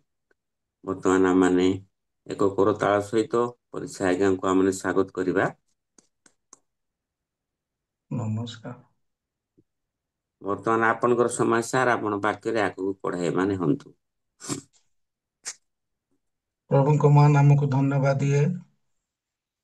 ପ୍ରଭୁ ଆମମାନଙ୍କୁ ଅନୁଗ୍ରହ କରି ଦୟାକରି ତାଙ୍କର ବିବିଧ ଦୟା ସକାଶୁ ଜୀବନରେ ବଞ୍ଚାଇ ଆଣି ଏକ ଦିନ ଆମମାନଙ୍କୁ ଦେଇଛନ୍ତି। ତାଙ୍କର ଗୌରବ, ତାଙ୍କର ପ୍ରଶଂସା, ତାଙ୍କର ମହିମା କରିବା ପାଇଁ ଆମମାନଙ୍କୁ ତାଙ୍କ ଚରଣ ତଳେ ବସିବା ପାଇଁ ଏକ ସମୟ ଦେଇଛନ୍ତି ରିଏଲ ମିନିଷ୍ଟ୍ରି ମାଧ୍ୟମରେ। ତେଣୁ ବିଶେଷରେ ମୋତେ ଅନେକ ଦିନ ପରେ ସୁଯୋଗ ଦେଇଥିବାରୁ ରିଏଲ ମିନିଷ୍ଟ୍ରିର ହୋଷ୍ଟ ମହୋଦୟ, ପୁଣି ଆମମାନଙ୍କର ରିଏଲ ମିନିଷ୍ଟ୍ରିର କର୍ତ୍ତୃପକ୍ଷ ଯେଉଁମାନେ ଅଛନ୍ତି ପ୍ରତ୍ୟେକଙ୍କୁ, ପୁଣି ଉପସ୍ଥିତ ସମସ୍ତଙ୍କୁ ମୋର ଆନ୍ତରିକ ନମସ୍କାର ଜ୍ଞାତ କରେ। ଆସନ୍ତୁ ଆମମାନେ ଅଳ୍ପ ସମୟ ପ୍ରଭୁଙ୍କର ବାକ୍ୟକୁ ଧ୍ୟାନ ରଖିବା। ଆଜିର ଧ୍ୟାନ ନିମନ୍ତେ ମୁଁ 3ଟି ବିଷୟ ଆପଣମାନଙ୍କର ସମ୍ମୁଖରେ ରଖିବି। ଆମେ ପ୍ରତ୍ୟେକ ଲୋକ ସବୁବେଳେ ଶୁଣି ଆସିଛୁ। ତାହା ହେଉଛି ଖ୍ରୀଷ୍ଟିଆନ କିଏ? ଖ୍ରୀଷ୍ଟିଆନ ଶବ୍ଦକୁ ନେଇ ଆମେ ଅଳ୍ପ ସମୟ ପବିତ୍ର ଧର୍ମଶାସ୍ତ୍ରରୁ ଆମମାନେ ଅନୁସନ୍ଧାନ କରିବା। ଖ୍ରୀଷ୍ଟିଆନ କିଏ? ଖ୍ରୀଷ୍ଟିଆନ କହିଲେ କ'ଣ? ଖ୍ରୀଷ୍ଟିଆନର କର୍ତ୍ତବ୍ୟ କ'ଣ? ଏହି 3ଟି ବିଷୟରେ ଅଳ୍ପ ସମୟ ଧ୍ୟାନରେ ରଖିବା। ଆସନ୍ତୁ ପ୍ରାର୍ଥନା କରିବା, ପ୍ରାର୍ଥନାରେ ମନୋଯୋଗୀ ହେବା। ପବିତ୍ର ପ୍ରଭୁ, ତୁମକୁ ଧନ୍ୟବାଦ ଦେଉଛୁ, ପ୍ରଶଂସା କରୁଛୁ। ପ୍ରଭୁ, ତୁମେ ଆମମାନଙ୍କୁ ଜୀବନରେ ବଞ୍ଚାଇ ଆଣି ଏକ ପ୍ରଭାତ ଦେଇଛ ତୁମ ଚରଣ ତଳେ ବସିବା ପାଇଁ। ରିଏଲ ମିନିଷ୍ଟ୍ରି ମାଧ୍ୟମରେ ଜୁମ୍ରେ ଆମେ ଯେତେ ଲୋକ ଏକତ୍ରିତ ହେଇଛୁ, ପ୍ରତ୍ୟେକଙ୍କୁ ତୁମେ ଆଶୀର୍ବାଦ କର। ଆଜିର ବାକ୍ୟ ଦେଇ ତୁମେ କଥା କୁହ। ଆରମ୍ଭରୁ ଶେଷ ପର୍ଯ୍ୟନ୍ତ ତୁମେ ଥାଅ। ଯୀଶୁଙ୍କ ନାମରେ ମାଗୁଛି, ଆମେନ୍।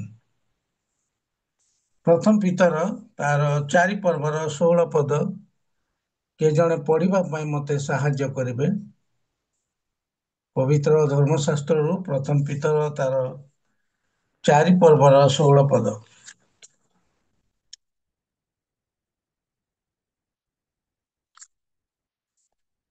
ଟିକେ ଶୀଘ୍ର ପଢିବା ପାଇଁ ସାହାଯ୍ୟ କଲେ ଭଲ ହେବ। ବାକ୍ୟରେ ଏପରି ଲେଖାଯାଏ, କିନ୍ତୁ କେହି ଯଦି ଖ୍ରୀଷ୍ଟୀୟ ହେବାକୁ ଦଣ୍ଡ ଭୋଗ କରେ, ତାହେଲେ ସେ ଲଜ୍ଜାବୋଧ ନ କରୁ, ବରଂ ଏହି ନାମ ହେତୁରୁ ଈଶ୍ୱରଙ୍କର ମହିମା କୀର୍ତ୍ତନ କରୁ। ପ୍ରଭୁ ଏ ପଠିତ ବାକ୍ୟ ଦ୍ୱାରା ଆମମାନଙ୍କ ପ୍ରତ୍ୟେକଙ୍କୁ ଆଶୀର୍ବାଦ କରନ୍ତୁ। ଆମେ ଖ୍ରୀଷ୍ଟିଆନ ଶବ୍ଦକୁ ନେଇ କିଛି ସମୟ ଧ୍ୟାନରେ ରଖିବା। ଖ୍ରୀଷ୍ଟିଆନ ଶବ୍ଦ ହେଉଛି ବାଇବେଲରେ ପ୍ରାୟ 3 ଥର ଲେଖା ଅଛି। ଖ୍ରୀଷ୍ଟିଆନ କାହାକୁ କୁହାଯିବ? ଖ୍ରୀଷ୍ଟିଆନ କିଏ? ଆଉ ଖ୍ରୀଷ୍ଟିଆନର କର୍ତ୍ତବ୍ୟ କ'ଣ? ସେ ଉପରେ ଅଳ୍ପ ସମୟ ଧ୍ୟାନରେ ରଖିବା। ଖ୍ରୀଷ୍ଟିଆନ ଆନ୍ତୋଖିଆ ମଣ୍ଡଳୀରୁ ଆରମ୍ଭ ହୋଇଛି। ଆମେ ପ୍ରତ୍ୟେକ ଜାଣିଛୁ। ପ୍ରେରିତ ତାର 11 ପର୍ବର 26 ପଦରେ ଲେଖା ଅଛି। ଖ୍ରୀଷ୍ଟିଆନ ଶବ୍ଦ ଆନ୍ତୋଖିଆ ମଣ୍ଡଳୀ ଏସିଆ ମହାଦେଶର ଆନ୍ତୋଖିଆ ମଣ୍ଡଳୀରୁ ଆରମ୍ଭ ହୋଇଅଛି। କାହାକୁ ଖ୍ରୀଷ୍ଟିଆନ ବୋଲି କୁହାଯାଏ? ଶିଷ୍ୟମାନଙ୍କୁ ସେଇଦିନ ଖ୍ରୀଷ୍ଟିଆନ ବୋଲି ଆନ୍ତୋଖିଆ ମଣ୍ଡଳୀରେ ଆରମ୍ଭ ହେଲା। ସେହି ମଣ୍ଡଳୀରୁ ଖ୍ରୀଷ୍ଟିଆନ ଶବ୍ଦ ଆରମ୍ଭ ହୋଇଅଛି। ଯଦି ବାଇବଲରେ ଆମେ ଦେଖୁ ପ୍ରାୟ 3 ଥର ଲେଖା ଅଛି ଖ୍ରୀଷ୍ଟିଆନ ଶବ୍ଦ। ଖ୍ରୀଷ୍ଟିଆନ ଖ୍ରୀଷ୍ଟିଆନ ଖ୍ରୀଷ୍ଟିଆନ ଶବ୍ଦ 3 ଥର ଲେଖାଯାଏ। ତେବେ ପ୍ରକୃତରେ ଯଦି ଆମମାନେ ଦେଖିବାକୁ ଗଲେ ବର୍ତ୍ତମାନ ପୃଥିବୀରେ 90 ଖ୍ରୀଷ୍ଟାବ୍ଦରୁ ଆଜି ପର୍ଯ୍ୟନ୍ତ ଯୀଶୁଖ୍ରୀଷ୍ଟଙ୍କ ଠାରୁ ଆଜି ପର୍ଯ୍ୟନ୍ତ ଅନେକ ଲୋକମାନେ ଖ୍ରୀଷ୍ଟିଆନ ଅଛନ୍ତି। ଆଉ ଏ ଖ୍ରୀଷ୍ଟିଆନ ଶବ୍ଦକୁ ଯଦି ଆମମାନେ ଦେଖୁ ବର୍ତ୍ତମାନ ଲୋକମାନେ ଖ୍ରୀଷ୍ଟିଆନ କହିଲେ ଘୃଣା କରନ୍ତି, ତୁଚ୍ଛ କରନ୍ତି, ତାଡ଼ନା କରନ୍ତି। ଆଦ୍ୟ ମଣ୍ଡଳୀରେ ମଧ୍ୟ ଲୋକମାନେ ଖ୍ରୀଷ୍ଟିଆନକୁ ତାଡ଼ନା କରୁଥିଲେ, ବର୍ତ୍ତମାନ ବି ତାଡ଼ନା କରୁଥିଲେ। ମାତ୍ର ଆନ୍ତୋଖିଆ ମଣ୍ଡଳୀକୁ ଯଦି ଯାଉ ଶିଷ୍ୟମାନେ ପ୍ରଥମ କରି ଖ୍ରୀଷ୍ଟିଆନ ହେଲେ।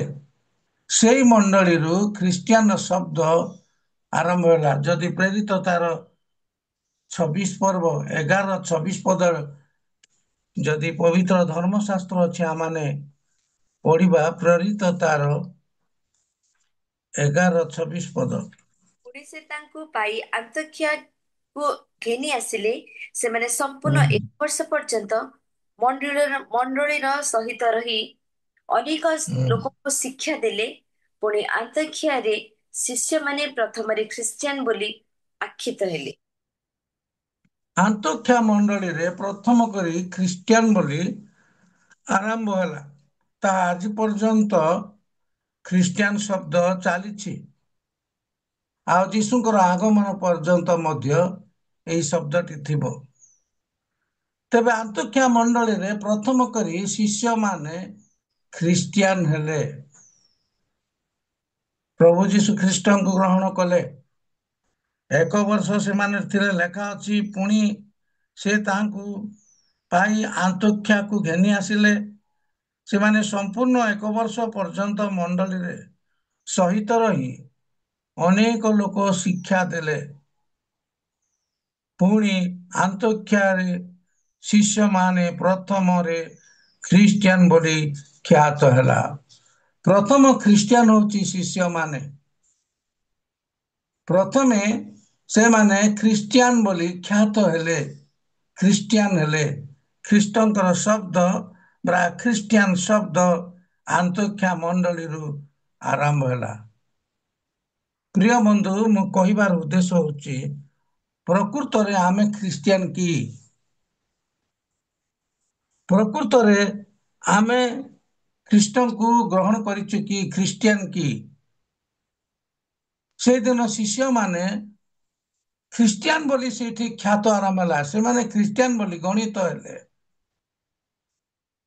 ସେମାନେ ଖ୍ରୀଷ୍ଟିଆନ ବୋଲି ସେମାନଙ୍କର ଜୀବନକୁ ଦେଖିଲେ, ସେମାନଙ୍କର ମନକୁ ଦେଖିଲେ, ସେମାନଙ୍କର ହୃଦୟକୁ ଦେଖି ସେମାନେ ଖ୍ରୀଷ୍ଟିଆନ ଆରମ୍ଭ ହେଲା, ଖ୍ରୀଷ୍ଟିଆନ ହେଲେ। ଖ୍ରୀଷ୍ଟଙ୍କ ଶବ୍ଦ ବା ଖ୍ରୀଷ୍ଟିଆନ ଶବ୍ଦ ସେହି ଆନ୍ତୋଖିଆ ମଣ୍ଡଳୀରୁ ଆରମ୍ଭ ହୋଇଥିଲା। ଆଜି ପ୍ରକୃତରେ ଯଦି ଆମେ ଚିନ୍ତା କରିବା ଆମେ ପ୍ରକୃତରେ ଖ୍ରୀଷ୍ଟିଆନ କି? ଶିଷ୍ୟମାନେ ସେଦିନ ଖ୍ରୀଷ୍ଟିଆନ ହେଇଥିଲେ। ଯୀଶୁଙ୍କର ଆଜ୍ଞା ଅନୁସାରେ, ଯୀଶୁଙ୍କର କଥା ଅନୁସାରେ ସେମାନେ ବିଭିନ୍ନ ସ୍ଥାନକୁ ଗଲେ। ଆଉ ପ୍ରଭୁଙ୍କ ପାଇଁ ସେମାନେ ମୃତ୍ୟୁବରଣ କଲେ। ଶେଷରେ ମାଥିୟ ପୁସ୍ତକ 28 ପର୍ବରେ ଲେଖା ଅଛି ତାର ତଳକୁ, ତୁମମାନେ ଶକ୍ତି ପ୍ରାପ୍ତ ହେଲା ପରେ ତୁମମାନେ ଯାଇ ଶିଷ୍ୟ କର ଲେଖା ଅଛି। ଖ୍ରୀଷ୍ଟିଆନର କର୍ତ୍ତବ୍ୟ ହେଉଛି ଜଣକୁ ଶିଷ୍ୟ କରିବାର କର୍ତ୍ତବ୍ୟ। ଜଣେ ଖ୍ରୀଷ୍ଟିଆନର ଗୁଣ ଚରିତ୍ର ବା ସ୍ୱଭାବ ହେଉଛି ଶିଷ୍ୟ କରିବାର କର୍ତ୍ତବ୍ୟ। ଆକ୍ଚୁଆଲି ଦେଖିବାକୁ ଗଲେ ଖ୍ରୀଷ୍ଟିଆନ ଜୀବନରେ ଆମମାନେ ଅନେକଙ୍କୁ ଶିଷ୍ୟ କରୁଛୁ କି? ଅନେକ ଖ୍ରୀଷ୍ଟିଆନ ଅଛନ୍ତି ବର୍ଷିକିଆ ଖ୍ରୀଷ୍ଟିଆନ, ମାସିକିଆ ଖ୍ରୀଷ୍ଟିଆନ, ସପ୍ତାହ ଖ୍ରୀଷ୍ଟିଆନ। ସପ୍ତାହକୁ ଥରେ ସେମାନେ ଗିର୍ଜା ଘରକୁ ଆସନ୍ତି ଖ୍ରୀଷ୍ଟିଆନ ମାନେ। ଆଉ କଣ କରନ୍ତି? ବାକ୍ୟ ସମୟରେ ଢୋଳାଇ ଢୋଳାଇ ଶୋଇପଡନ୍ତି। କିଏ ତ ଘୁଙ୍ଗୁଡି ମାରନ୍ତି। ଭାତ ମାଂସ ଆମୋଦ ପ୍ରମୋଦ କରି ରବିବାର ଦିନ ସେମାନେ କଣ କରନ୍ତି? ଗିର୍ଜାକୁ ଆସନ୍ତି। ମାସିକିଆ ଖ୍ରୀଷ୍ଟିଆନ, 8 ଦିନିଆ ଖ୍ରୀଷ୍ଟିଆନ, ତାପରେ ବର୍ଷିକିଆ ଖ୍ରୀଷ୍ଟିଆନ। ବର୍ଷିକିଆ ଖ୍ରୀଷ୍ଟିଆନ କେମିତି? ସେମାନେ ଗୁଡ୍ ଫ୍ରାଇଡେ ସମୟରେ ଆସିବେ, ପୁରା ଧଳା ଲୁଗା ପିନ୍ଧିବେ, ଧଳା ଡ୍ରେସ ପିନ୍ଧିବେ, ଭଲରେ ଆସିବେ। ଗୁଡ୍ ଫ୍ରାଇଡେ ଦିନ ଯୀଶୁଙ୍କର ମୃତ୍ୟୁ ସମୟରେ ସେମାନେ ସେ ଗୁଡ୍ ଫ୍ରାଇଡେ ଦିନ ଆସିବେ। କିଏ ତ ପୁନରୁତ୍ଥାନ ଦିନ ଆସିବେ ଖ୍ରୀଷ୍ଟିଆନ ମାନେ, ବର୍ଷିକିଆ ଖ୍ରୀଷ୍ଟିଆନ ସେଟା। ଆଉ କିଏ ତ ଏକ୍ସମାସ ଦିନ ଆସିବେ ଖ୍ରୀଷ୍ଟିଆନ ଯାକ, ସେଟା ବି ବର୍ଷିକିଆ ଖ୍ରୀଷ୍ଟିଆନ। ସମାନ ଖାଇଦେବେ, ମଜା ମଜଲିସ କରିବେ। ଡିସେମ୍ବର 25ରେ ସେମାନେ ଖ୍ରୀଷ୍ଟିଆନ ମାନେ କଣ ହୁଅନ୍ତି? ଚର୍ଚ୍ଚରେ ଭର୍ତ୍ତି ହୁଅନ୍ତି। ମାସିକିଆ ଖ୍ରୀଷ୍ଟିଆନ, ସପ୍ତାହ ଖ୍ରୀଷ୍ଟିଆନ, ତାପରେ ବର୍ଷିକିଆ ଖ୍ରୀଷ୍ଟିଆନ। ଯୀଶୁଙ୍କର ଶିଷ୍ୟମାନେ ଯୋଉ ଖ୍ରୀଷ୍ଟିଆନ ହେଲେ, ଖ୍ରୀଷ୍ଟଙ୍କୁ ଗ୍ରହଣ କଲେ, ସେମାନେ ଆଉ ପଛକୁ ଦେଖି ନାହାନ୍ତି। ଯଦି ସେମାନଙ୍କ ବିଷୟରେ ଆମେ ଧ୍ୟାନରେ ରଖିବା, ଶିଷ୍ୟମାନଙ୍କ ବିଷୟରେ, ସେମାନେ ଆଗକୁ ରୋମକୁ ଚାଲିଗଲେ। ପିତର, ତାକୁ ଧରା ହେଲା ଟାଇବେରୀ ନଦୀ କୂଳରେ ରୋମର, ତାକୁ ଯେତେବେଳେ କୁଶାର୍ପିତ କରାହେଲା, ତା ସ୍ତ୍ରୀକୁ, ତାଙ୍କ ସ୍ତ୍ରୀ ତାଙ୍କର ପରିବାରକୁ ମାରି ସେମାନେ ସମୁଦ୍ରରେ ଫିଙ୍ଗି ଦେଲେ। ଶିଷ୍ୟମାନେ ଥିଲେ ପ୍ରକୃତ ଖ୍ରୀଷ୍ଟିଆନ। ଆଜି କଣ ଆମମାନେ ଖ୍ରୀଷ୍ଟିଆନ କି? ଗଦା ଗଦା ଖ୍ରୀଷ୍ଟିଆନ ଅଛନ୍ତି, ଗଦା ଗଦା ଡୁବନ ନେଉଛନ୍ତି। ପ୍ରକୃତରେ ଖ୍ରୀଷ୍ଟିଆନ କାହାକୁ କୁହାଯାଏ? ପ୍ରେରିତ ପୁସ୍ତକ 5 ପର୍ବର 1 ପଦ ଟିକେ ପଢିବା। ପ୍ରେରିତ ପୁସ୍ତକ 5 ପର୍ବର 1 ପଦ। ପ୍ରକୃତରେ ଖ୍ରୀଷ୍ଟିଆନ କିଏ? ଖ୍ରୀଷ୍ଟିଆନ କାହାକୁ କୁହାଯାଏ? ପ୍ରେରିତ ପୁସ୍ତକ 5 ପର୍ବର 1 ପଦ। କିନ୍ତୁ ହନନ୍ୟା ନାମକ ଜଣେ ବ୍ୟକ୍ତି ଆପଣା ଭାର୍ଯ୍ୟା ସଫିରାର ସମ୍ପତ୍ତିରେ କିଛି ସମ୍ପତ୍ତି ବିକ୍ରୟ କଲା। କ୍ଷମା କରିବେ ଭଉଣୀ, ଏଫିସି 5ର 1।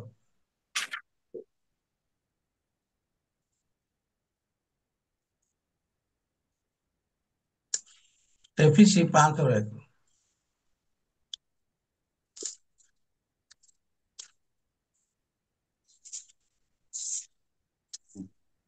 ଅତଏବ ପ୍ରିୟ ସନ୍ତାନ ମାନଙ୍କ ପରି ଈଶ୍ୱରଙ୍କର ଅନୁକାରୀ ହୁଅ। ପ୍ରେଜ୍ ଦ ଲର୍ଡ, ହାଲେଲୁୟା।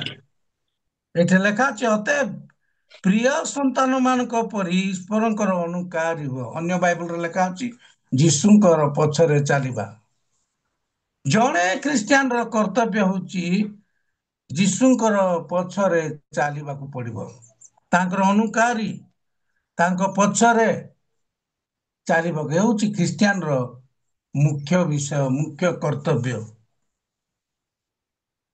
ଜଣେ ଖ୍ରୀଷ୍ଟିଆନ ଯୀଶୁଙ୍କ ପଛରେ ଚାଲିବାକୁ ପଡିବ, ଯୀଶୁଙ୍କ ପଥ ଦେଇ ଚାଲିବାକୁ ପଡିବ। ତେଣୁ ପାଉଲ ଗୋଟେ କଥା କହୁଛନ୍ତି, ତାଙ୍କର ପଦ ଚିହ୍ନ ଦେଇ ମୁଁ ଚାଲୁଅଛି।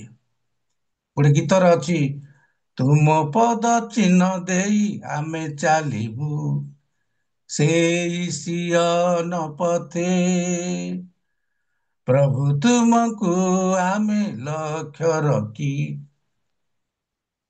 ଜଣେ ଖ୍ରୀଷ୍ଟିଆନ ଯୀଶୁଙ୍କର ପଦ ଚିହ୍ନ ଦେଇ ଚାଲିବାକୁ ପଡିବ। ତେଣୁ ପାଉଲ ସେଦିନ ସେ ପଛକୁ ଅନେଇଲେ ନାହିଁ, ସେ ଯୀଶୁଙ୍କ ପଛରେ ଚାଲିବାକୁ ଲାଗିଲେ।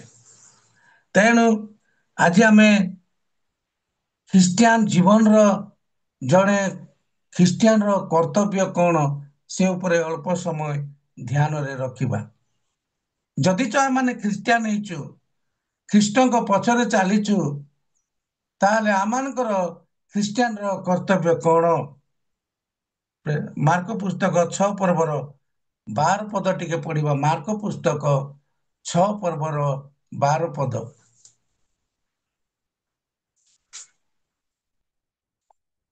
ମାର୍କ ପୁସ୍ତକ 6 ପର୍ବର 12 ପଦ। ସେଥିରେ ସେମାନେ ପ୍ରସ୍ଥାନ କରି ମନ ପରିବର୍ତ୍ତନ କରିବା ଯେ କର୍ତ୍ତବ୍ୟ, ଏହା ପ୍ରଚାର କଲେ। ଏଇଠି ଦେଖୁଛୁ, ପ୍ରଥମ ଖ୍ରୀଷ୍ଟିଆନର ଜୀବନର ଗୋଟିଏ ପ୍ରଥମ କର୍ତ୍ତବ୍ୟ ହେଉଛି ମନ ପରିବର୍ତ୍ତନ। ପ୍ରଥମେ ସେ ଯୀଶୁଙ୍କ ପଛରେ ଚାଲିବାକୁ ପଡ଼ିବ, ତାଙ୍କର ଅନୁକାରୀ ହେବାକୁ ପଡ଼ିବ, ତାପରେ ନିଜକୁ ମନ ପରିବର୍ତ୍ତନ କରିବାକୁ ପଡ଼ିବ। ଜଣେ ଖ୍ରୀଷ୍ଟିଆନ ହେଲା ପରେ ଯଦି ସେ ମନ ପରିବର୍ତ୍ତନ କରିନାହିଁ, ଯୀଶୁଙ୍କ ପଛରେ ଚାଲୁନାହିଁ, ଯୀଶୁଙ୍କର ଅନୁକାରୀ ହଉନାହିଁ, ଯଦି ସେ ଯୀଶୁଙ୍କର ଅନୁକାରୀ ହଉଛି, ଯୀଶୁଙ୍କ ପଛରେ ଚାଲୁଛି, ତେବେ ଯାଇ ସେ ବ୍ୟକ୍ତି ନିଶ୍ଚିତ ଭାବରେ ତାର ମନ ପରିବର୍ତ୍ତନ କରିଥିବ। ତେଣୁ ପ୍ରଥମ ଖ୍ରୀଷ୍ଟୀୟ ଜୀବନର କର୍ତ୍ତବ୍ୟ ହେଉଛି ମନ ପରିବର୍ତ୍ତନ। ମାଥିଉ 3:8 ଲେଖା ଅଛି, ମନ ପରିବର୍ତ୍ତନର ଉପଯୁକ୍ତ ଫଳ ଉତ୍ପନ୍ନ କର। ମାଥିଉ 3:11 ଲେଖା ଅଛି, ଜହନ କହୁଛନ୍ତି ମନ ପରିବର୍ତ୍ତନ କର। ପଢିବା ପାଇଁ ମୁଁ କହୁନାହିଁ। ମାର୍କ ପୁସ୍ତକ 1:4 ଲେଖା ଅଛି, ଜହନ ଘୋଷଣା କରୁଛନ୍ତି ପାପ କ୍ଷମା ନିମନ୍ତେ ମନ ପରିବର୍ତ୍ତନ କର। ତେଣୁ ଜଣେ ଖ୍ରୀଷ୍ଟୀୟ ଜୀବନର ବା ଖ୍ରୀଷ୍ଟିଆନର କର୍ତ୍ତବ୍ୟ ହେଉଛି, ପ୍ରଥମ କର୍ତ୍ତବ୍ୟ ହେଉଛି ମନ ପରିବର୍ତ୍ତନ। ଯଦି ଆମମାନଙ୍କ ଜୀବନରେ ମନ ପରିବର୍ତ୍ତନ କରିନାହୁଁ, ତେବେ ଆମେ ଖ୍ରୀଷ୍ଟିଆନ କି ପ୍ରକାର କହିପାରିବା ମୁଁ ଜଣେ ଖ୍ରୀଷ୍ଟିଆନ ବୋଲି, ମୁଁ ଜଣେ ପ୍ରଭୁ ଯୀଶୁ ଖ୍ରୀଷ୍ଟଙ୍କୁ ଗ୍ରହଣ କରିଛି ବୋଲି, ପ୍ରଭୁ ମୋ ହୃଦୟ ଭିତରେ ଅଛନ୍ତି, ମୁଁ ପ୍ରଭୁଙ୍କର ପଛରେ ଚାଲୁଛି, ପ୍ରଭୁଙ୍କର ଅନୁକାରୀ ହେଉଛି ବୋଲି ଜଣେ ବ୍ୟକ୍ତି, ଜଣେ ଖ୍ରୀଷ୍ଟିଆନ କି ପ୍ରକାର ସେ କହିପାରିବ? ତେଣୁ ଖ୍ରୀଷ୍ଟିଆନର କର୍ତ୍ତବ୍ୟ ହେଉଛି, ପ୍ରଥମ କର୍ତ୍ତବ୍ୟ ହେଉଛି ମନ ପରିବର୍ତ୍ତନ କରିବା ଦରକାର। ତେଣୁ ଯୀଶୁ ପ୍ରଚାର କଲେ ପ୍ରଥମେ ମନ ପରିବର୍ତ୍ତନ କର, ପିତର ପ୍ରଚାର କଲେ ପ୍ରଥମେ ମନ ପରିବର୍ତ୍ତନ କର, ଡୁବକ ଯୌନ ପ୍ରଚାର କଲେ ପ୍ରଥମେ ମନ ପରିବର୍ତ୍ତନ କର, ପାଉଲ ପ୍ରଚାର କଲେ ପ୍ରଥମେ ମନ ପରିବର୍ତ୍ତନ କର।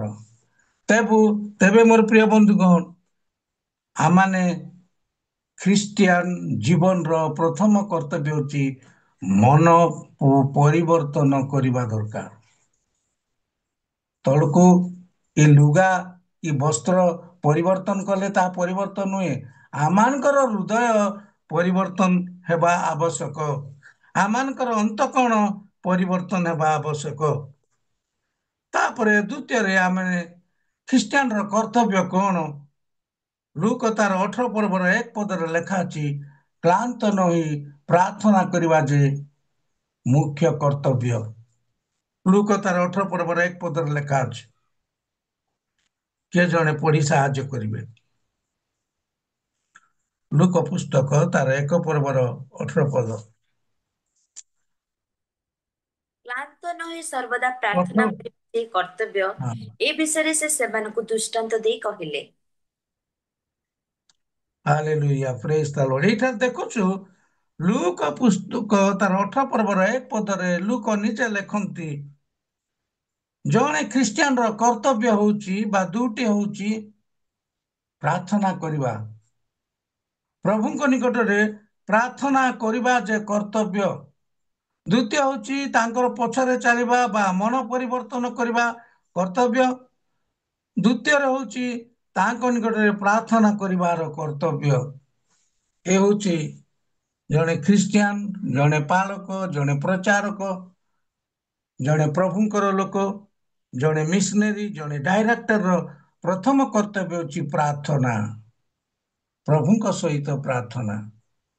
ପ୍ରାର୍ଥନା କହିଲେ କଣ? ଆମେ ପ୍ରତ୍ୟେକ ଲୋକ ଜାଣିଛୁ ଯେ ଈଶ୍ୱରଙ୍କର ସହିତ ଗୋଟେ ଯୋଗସୂତ୍ର, ଯୋଗାଯୋଗ, ସମ୍ପର୍କ। ଆମମାନଙ୍କ ଜୀବନରେ ଯଦି ପ୍ରାର୍ଥନା ନାହିଁ, ତେବେ ଆମେ କି ପ୍ରକାର ଖ୍ରୀଷ୍ଟିଆନ ବୋଲି ଜଣକୁ କହିପାରିବା ମୁଁ ଜଣେ ଖ୍ରୀଷ୍ଟିଆନ ଲୋକ ବୋଲି କହିପାରିବା? ଆମ ଭିତରେ ଯଦି ମନ ପରିବର୍ତ୍ତନ ନାହିଁ, ଆମେ ଯଦି ଯୀଶୁଙ୍କର ଅନୁଗାମୀ ହଉନୁ, ଯୀଶୁଙ୍କର ପଛରେ ଚାଲୁନୁ, ତାହେଲେ ଆମେ କି ପ୍ରକାର କହିପାରିବା ଯେ ମୁଁ ଜଣେ ଖ୍ରୀଷ୍ଟିଆନ? ତେଣୁ ପ୍ରଥମ କର୍ତ୍ତବ୍ୟ ହେଉଛି ମନ ପରିବର୍ତ୍ତନ ବା ଯୀଶୁଙ୍କ ପଛରେ ଚାଲିବା। ଦ୍ୱିତୀୟ ହେଉଛି ପ୍ରଭୁଙ୍କ ନିକଟରେ ପ୍ରାର୍ଥନା କରିବା। ଯଦି ପ୍ରାର୍ଥନା ବିଷୟରେ ଆମେ ବା ପବିତ୍ର ଧର୍ମଶାସ୍ତ୍ରରୁ ଅନୁସନ୍ଧାନ କରୁ, ଦେଖୁ ଅନେକ ଲୋକ ପ୍ରଭୁଙ୍କ ନିକଟରେ ପ୍ରାର୍ଥନା କରୁଥିଲେ। ଯୀଶୁ ମଧ୍ୟ ନିଜେ ସେ ପ୍ରାର୍ଥନା କରୁଥିଲେ। ମର୍ଣ୍ଣିଂ ପ୍ରେୟର, ଇଭିନିଂ ପ୍ରେୟର, ସେ ସନ୍ଧ୍ୟା ସମୟରେ ମଧ୍ୟ ପ୍ରାର୍ଥନା କରୁଥିଲେ। ସେ ପ୍ରାପ୍ତ ସମୟରେ ପ୍ରାର୍ଥନା କରୁଥିଲେ। ତାଙ୍କର ମିନିଷ୍ଟ୍ରିର ଆରମ୍ଭରୁ ସେ ପ୍ରଥମେ ପ୍ରାର୍ଥନା ପାଇଁ ପ୍ରଭୁଙ୍କୁ ସମୟ ଦଉଥିଲେ। ପ୍ରାର୍ଥନାରେ ସେ ଜୀବନ କାଟୁଥିଲେ। ଆମେ ପ୍ରତ୍ୟେକ ଲୋକ ଜାଣିଛୁ ଦାନିଏଲ ମଧ୍ୟ ଦିନକୁ 3 ଥର ପ୍ରାର୍ଥନା କରୁଥିଲେ। ବାଇବେଲରେ ଆମେ ଦେଖୁଛୁ ପ୍ରାର୍ଥନାର ଅନେକ ଯୋଦ୍ଧା ମାନେ ଅଛନ୍ତି। ବିପଦ ସମସ୍ୟା ଯେତେବେଳେ ଆସୁଛି, ପ୍ରୋବ୍ଲେମ ଯେତେବେଳେ ଆସୁଛି, ସେତେବେଳେ ସେମାନେ ପ୍ରଭୁଙ୍କ ନିକଟରେ କଣ କରୁଥିଲେ? ପ୍ରାର୍ଥନା କରୁଥିଲେ। ତେଣୁ ଖ୍ରୀଷ୍ଟିଆନର ପ୍ରଥମ କର୍ତ୍ତବ୍ୟ ବା ମୂଳଦୁଆ ଫାଉଣ୍ଡେସନ ହେଉଛି ଆମ ଜୀବନରେ ପ୍ରାର୍ଥନା ରହିବା ଆବଶ୍ୟକ। ଯଦି ପ୍ରାର୍ଥନା ନାହିଁ, ପ୍ରାର୍ଥନାରେ ଆମେ ଜୀବନ କାଟି ନାହୁଁ, ପ୍ରାର୍ଥନା ସହିତ ଯଦି ଆମେ ରହୁନାହୁଁ, ତେବେ ପ୍ରକୃତରେ ଆମେ ଖ୍ରୀଷ୍ଟୀୟ ଜୀବନର କର୍ତ୍ତବ୍ୟ ଆମମାନଙ୍କ ଠାରେ ନାହିଁ। ତୃତୀୟରେ ଦେଖିବା ଜଣେ ଖ୍ରୀଷ୍ଟିଆନର କର୍ତ୍ତବ୍ୟ କଣ? କିଏ ଜଣେ ପଢିବେ ଉପଦେଶକ 12 ପର୍ବର 13 ପଦରେ ଲେଖା ଅଛି। ତାର ତୃତୀୟ କର୍ତ୍ତବ୍ୟ ହେଉଛି ଉପଦେଶକ 12 ପର୍ବର 13 ପଦ।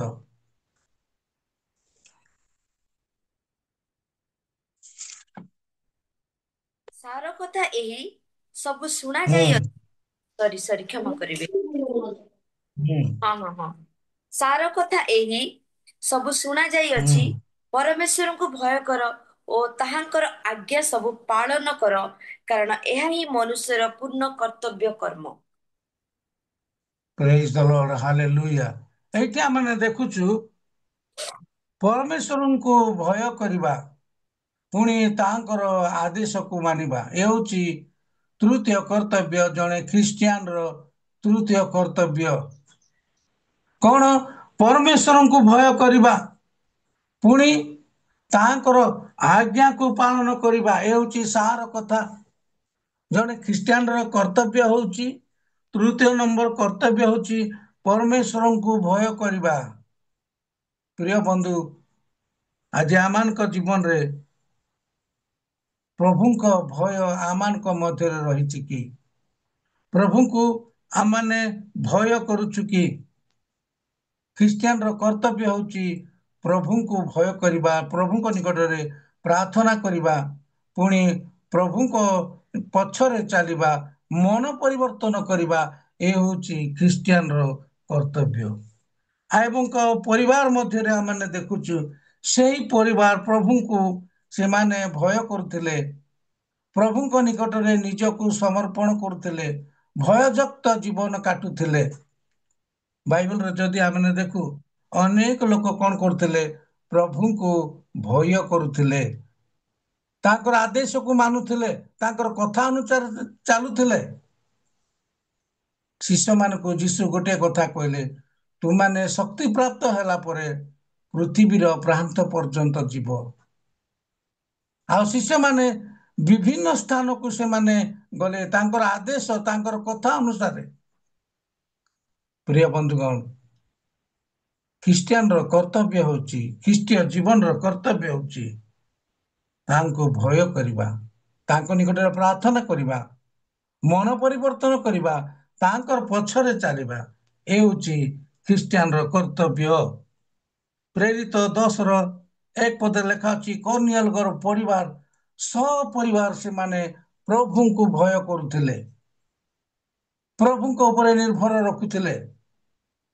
ପ୍ରଭୁ ଭୟ ଜୀବନ ସେ ପରିବାରରେ ଥିଲା। ଆଜି ଆମ ପରିବାର ଯଦି ଖ୍ରୀଷ୍ଟିଆନ ଅଟୁ, ଖ୍ରୀଷ୍ଟୀୟ ଜୀବନ କାଟୁଛୁ, ଆମ ପରିବାରରେ ଏସବୁ ରହିଛି କି?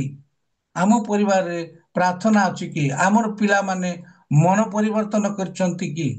ପରିବାରରେ ଯୀଶୁଙ୍କ ପଛରେ ଚାଲୁଛି କି? ପ୍ରଭୁଙ୍କୁ ଭୟ କରୁଛି କି? ତେଣୁ ଖ୍ରୀଷ୍ଟିଆନର ତୃତୀୟ କର୍ତ୍ତବ୍ୟ।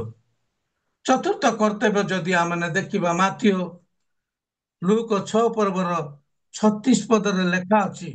ମୁଁ ପଢିବା ପାଇଁ କହୁନାହିଁ, ଯେହେତୁ ସମୟ ଗଡ଼ି ଗଡ଼ି ଯାଉଛି। ଦୟାଳୁ ମନୋଭାବ ରହିବା କର୍ତ୍ତବ୍ୟ।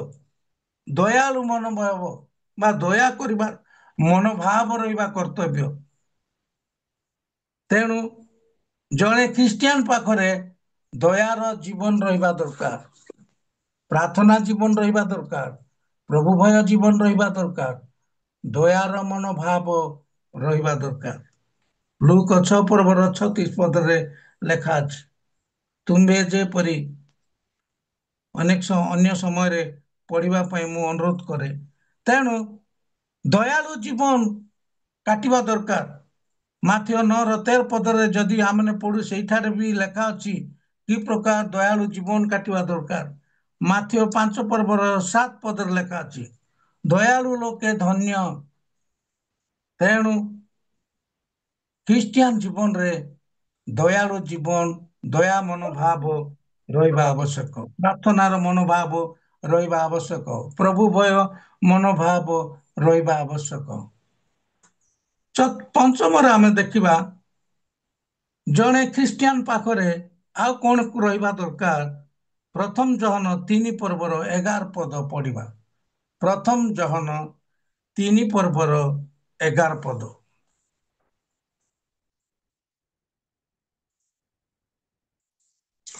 ପ୍ରଥମ ଜହନ 3 ପର୍ବର 11 ପଦ। କାରଣ ଆମ୍ଭମାନଙ୍କର ଯେ ପରସ୍ପରକୁ ପ୍ରେମ କରିବା କର୍ତ୍ତବ୍ୟ, ଏହି ବାଣୀ ତୁମେମାନେ ଆଦ୍ୟରୁ ଶୁଣିଅଛ। ପ୍ରେଜ୍ ଦ ଲର୍ଡ, ହାଲେଲୁୟା। ଏଇଠାରେ ଦେଖୁଛୁ ପରସ୍ପରକୁ ପ୍ରେମ କରିବାର କର୍ତ୍ତବ୍ୟ। ଏ ଗୋଟେ ଖ୍ରୀଷ୍ଟିଆନର କର୍ତ୍ତବ୍ୟ ଅଛି, ପରସ୍ପରକୁ ପ୍ରେମ କରିବାର କର୍ତ୍ତବ୍ୟ। ଖ୍ରୀଷ୍ଟିଆନ ଜୀବନରେ ଗୋଟେ ପ୍ରେମ ରହିବା ଆବଶ୍ୟକ। ଏ ଜାଗତିକ ପ୍ରେମ ନୁହେଁ, ଖ୍ରୀଷ୍ଟୀୟ ପ୍ରେମ ରହିବା ଆବଶ୍ୟକ। ପଞ୍ଚମରେ ଦେଖୁଛୁ ଜଣେ ଖ୍ରୀଷ୍ଟିଆନ ପାଖରେ, ଜଣେ ଖ୍ରୀଷ୍ଟୀୟ ଜୀବନ ବ୍ୟକ୍ତି ପାଖରେ ପ୍ରେମ କରିବାର କର୍ତ୍ତବ୍ୟ, ପ୍ରେମର ଜୀବନ ରହିବା ଆବଶ୍ୟକ। ତେଣୁ ଏଠାରେ ଲେଖା ଅଛି ପରସ୍ପରକୁ ପ୍ରେମ କରିବା ଯେ କର୍ତ୍ତବ୍ୟ। ପ୍ରଥମ କରନ୍ତି ତାର 13 ପଦର 1 ପଦର ଯଦି ପଢୁ, ସେଠାରେ ପ୍ରେମ ବିଷୟରେ ଲେଖା ଅଛି। ପ୍ରେମ ଯଦି ନାହିଁ, ଶବ୍ଦକାରକ ଘଣ୍ଟି ସଦୃଶ୍ୟ। ବାଇବେଲରେ ପ୍ରେମ ବିଷୟରେ ଅନେକ ଥର ଲେଖା ଅଛି। ମାଥିୟ ତାର 13 ପର୍ବର 24 ପଦରେ ଲେଖା ଅଛି, ଏହା ହଉଛି ପ୍ରେମ ହଉଛି ଗୋଟେ ନୂତନ ଆଜ୍ଞା ବୋଲି ଲେଖାଯାଏ। ତେଣୁ ଖ୍ରୀଷ୍ଟିଆନ ଜୀବନରେ ପ୍ରେମ କରିବାର ଗୋଟେ କର୍ତ୍ତବ୍ୟ, ପ୍ରେମର ଜୀବନ ଥିବା ଆବଶ୍ୟକ, ପରସ୍ପରକୁ ପ୍ରେମ କରିବାର ଜୀବନ ରହିବା ଆବଶ୍ୟକ। ଏ ହଉଛି ଖ୍ରୀଷ୍ଟିଆନର ମୁଖ୍ୟ କର୍ତ୍ତବ୍ୟ।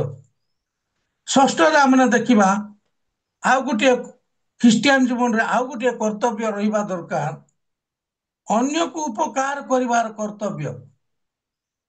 ଜଣେ ଖ୍ରୀଷ୍ଟିଆନ ପାଖରେ, ଜଣେ ଖ୍ରୀଷ୍ଟୀୟ ଜୀବନ ବ୍ୟକ୍ତି ପାଖରେ ଅନ୍ୟକୁ ଉପକାର କରିବାର କର୍ତ୍ତବ୍ୟ। ପ୍ରଥମ ତୃତୀୟ ଜହନ 8 ପଦ ଯଦି ଆମେ ପଢୁ, ସେଇଠି ଲେଖା ଅଛି। ତୃତୀୟ ଜହନ 8 ପଦ।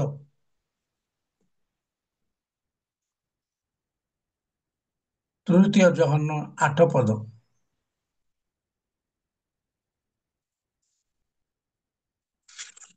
ଅତଏବ ଆମ୍ଭେମାନେ ଯେପରି ସତ୍ୟ ସକାଶେ ସେମାନଙ୍କର ସହକାର୍ଯ୍ୟକାରୀ ହୋଇ ପାରୁ, ଏଥି ନିମନ୍ତେ ସେମାନଙ୍କର ଉପକାର କରିବା ଆମମାନଙ୍କର କର୍ତ୍ତବ୍ୟ। ସେମାନଙ୍କର ଉପକାର କରିବାର ଆମମାନଙ୍କର କର୍ତ୍ତବ୍ୟ। ଜଣେ ଖ୍ରୀଷ୍ଟିଆନ ପାଖରେ କଣ ଥିବା ଦରକାର? ଆମମାନେ ଦେଖୁଛୁ ଯେ ଜଣଙ୍କର ଉପକାର କରିବାର ଯେ କର୍ତ୍ତବ୍ୟ। ଅନେକ ସମୟରେ ଆମମାନଙ୍କ ଜୀବନରେ ଜଣେ ଯଦି ଅଭାବ ପରିସ୍ଥିତି ଦୁଃଖ ଦେଇ ଗତି କରୁଛୁ, ଆମର ଖ୍ରୀଷ୍ଟିଆନ ଜୀବନରେ ଆମେ ଖୁସି ହେଇଥାଉ। ଆମମାନଙ୍କ ଠାରେ ଉପକାର କରିବାର ମନୋଭାବ ନଥାଏ। ତେଣୁ ଆମମାନେ ଦେଖୁଛୁ ଆମମାନଙ୍କ ଜୀବନରେ ଜଣେ ବ୍ୟକ୍ତିଙ୍କୁ ଉପକାର, ଯଦି ସେ ବିପଦରେ ପଡିଛି, ସମସ୍ୟାରେ ପଡିଛି, ଅଭାବ ପରିସ୍ଥିତିରେ ପଡିଛି, ତାହେଲେ ଜଣେ ଖ୍ରୀଷ୍ଟିଆନର କର୍ତ୍ତବ୍ୟ ହଉଛି ଜଣକୁ ଉପକାର କରିବାର କର୍ତ୍ତବ୍ୟ ଅଟେ। ତେଣୁ ପ୍ରିୟ ବନ୍ଧୁଗଣ, এই ସବୁ ଯଦି ଆମମାନଙ୍କ ଜୀବନରେ ରହିଛି ତେବେ ନିଶ୍ଚିତ ଭାବରେ ଆମେ ଜଣେ ଖ୍ରୀଷ୍ଟିଆନ ବ୍ୟକ୍ତି ହେଇପାରିବା। ଲେଖା ଅଛି ଫିଲିପିଓ ତାର 2 ପର୍ବର 5 ଏବଂ 6 ପଦରେ ଖ୍ରୀଷ୍ଟଙ୍କ ଯେପରି ମନ ଥିଲା ତୁମମାନଙ୍କର ମନ ସେଇ ପ୍ରକାର ହେଉ। ଖ୍ରୀଷ୍ଟଙ୍କ ଠାରେ ଯେ ପ୍ରକାର ମନ ଥିଲା, ଦୟାଳୁ ମନ ଥିଲା, ପ୍ରାର୍ଥନା କରିବାର ମନ ଥିଲା, ଜଣକୁ ଉପକାର କରିବାର ମନ ଥିଲା, ପ୍ରଭୁଙ୍କୁ ଭୟ କରିବାର ମନ ଥିଲା, ଏଇସବୁ ଯଦି ଆମମାନଙ୍କ ଜୀବନରେ ରହିଛି, ଏଇସବୁ ଯଦି ଆମେ ପ୍ରଭୁଙ୍କୁ କରୁଛୁ, ତେବେ ପ୍ରକୃତରେ ଆମେ ଖ୍ରୀଷ୍ଟିଆନ ଏବଂ ପ୍ରଭୁଙ୍କର ଲୋକ ଅଟୁ। ପ୍ରଭୁ ଆମମାନଙ୍କୁ ଏ ଅଳ୍ପ ବାକ୍ୟରେ ପ୍ରଭୁ ଆଶୀର୍ବାଦ କରନ୍ତୁ। ଧନ୍ୟବାଦ। ସମସ୍ତଙ୍କୁ ମୋର ନମସ୍କାର। ଧନ୍ୟବାଦ ଆଜ୍ଞା। ଆଉ ଅତି ପ୍ରେରଣାଦାୟକ ଉତ୍ସାହମୂଳକ ବାକ୍ୟ ପ୍ରଦାନ କରି ଆଉ ଆମେ ପ୍ରତ୍ୟେକଙ୍କୁ ପୁଣି ଯେତେ ବିଶ୍ୱାସୀ ମାନଙ୍କୁ ପ୍ରଭୁଙ୍କ ସେବା କରୁଥିବା ସମସ୍ତଙ୍କୁ ପ୍ରଭୁଙ୍କ ପଥରେ ଚାଲିବା ନିମନ୍ତେ ଆପଣ ଉତ୍ସାହମୂଳକ ବାକ୍ୟ ଦେଇଥିବାରୁ ଆପଣଙ୍କୁ ଧନ୍ୟବାଦ ଜଣାଏ। ପ୍ରେଜ୍ ଦ ଲର୍ଡ ଆଜ୍ଞା। ଆଉ ବର୍ତ୍ତମାନ ଆମମାନେ ପ୍ରାର୍ଥନା କରିବା। ଆମମାନଙ୍କ ମଧ୍ୟରେ ଡେଭିଡ୍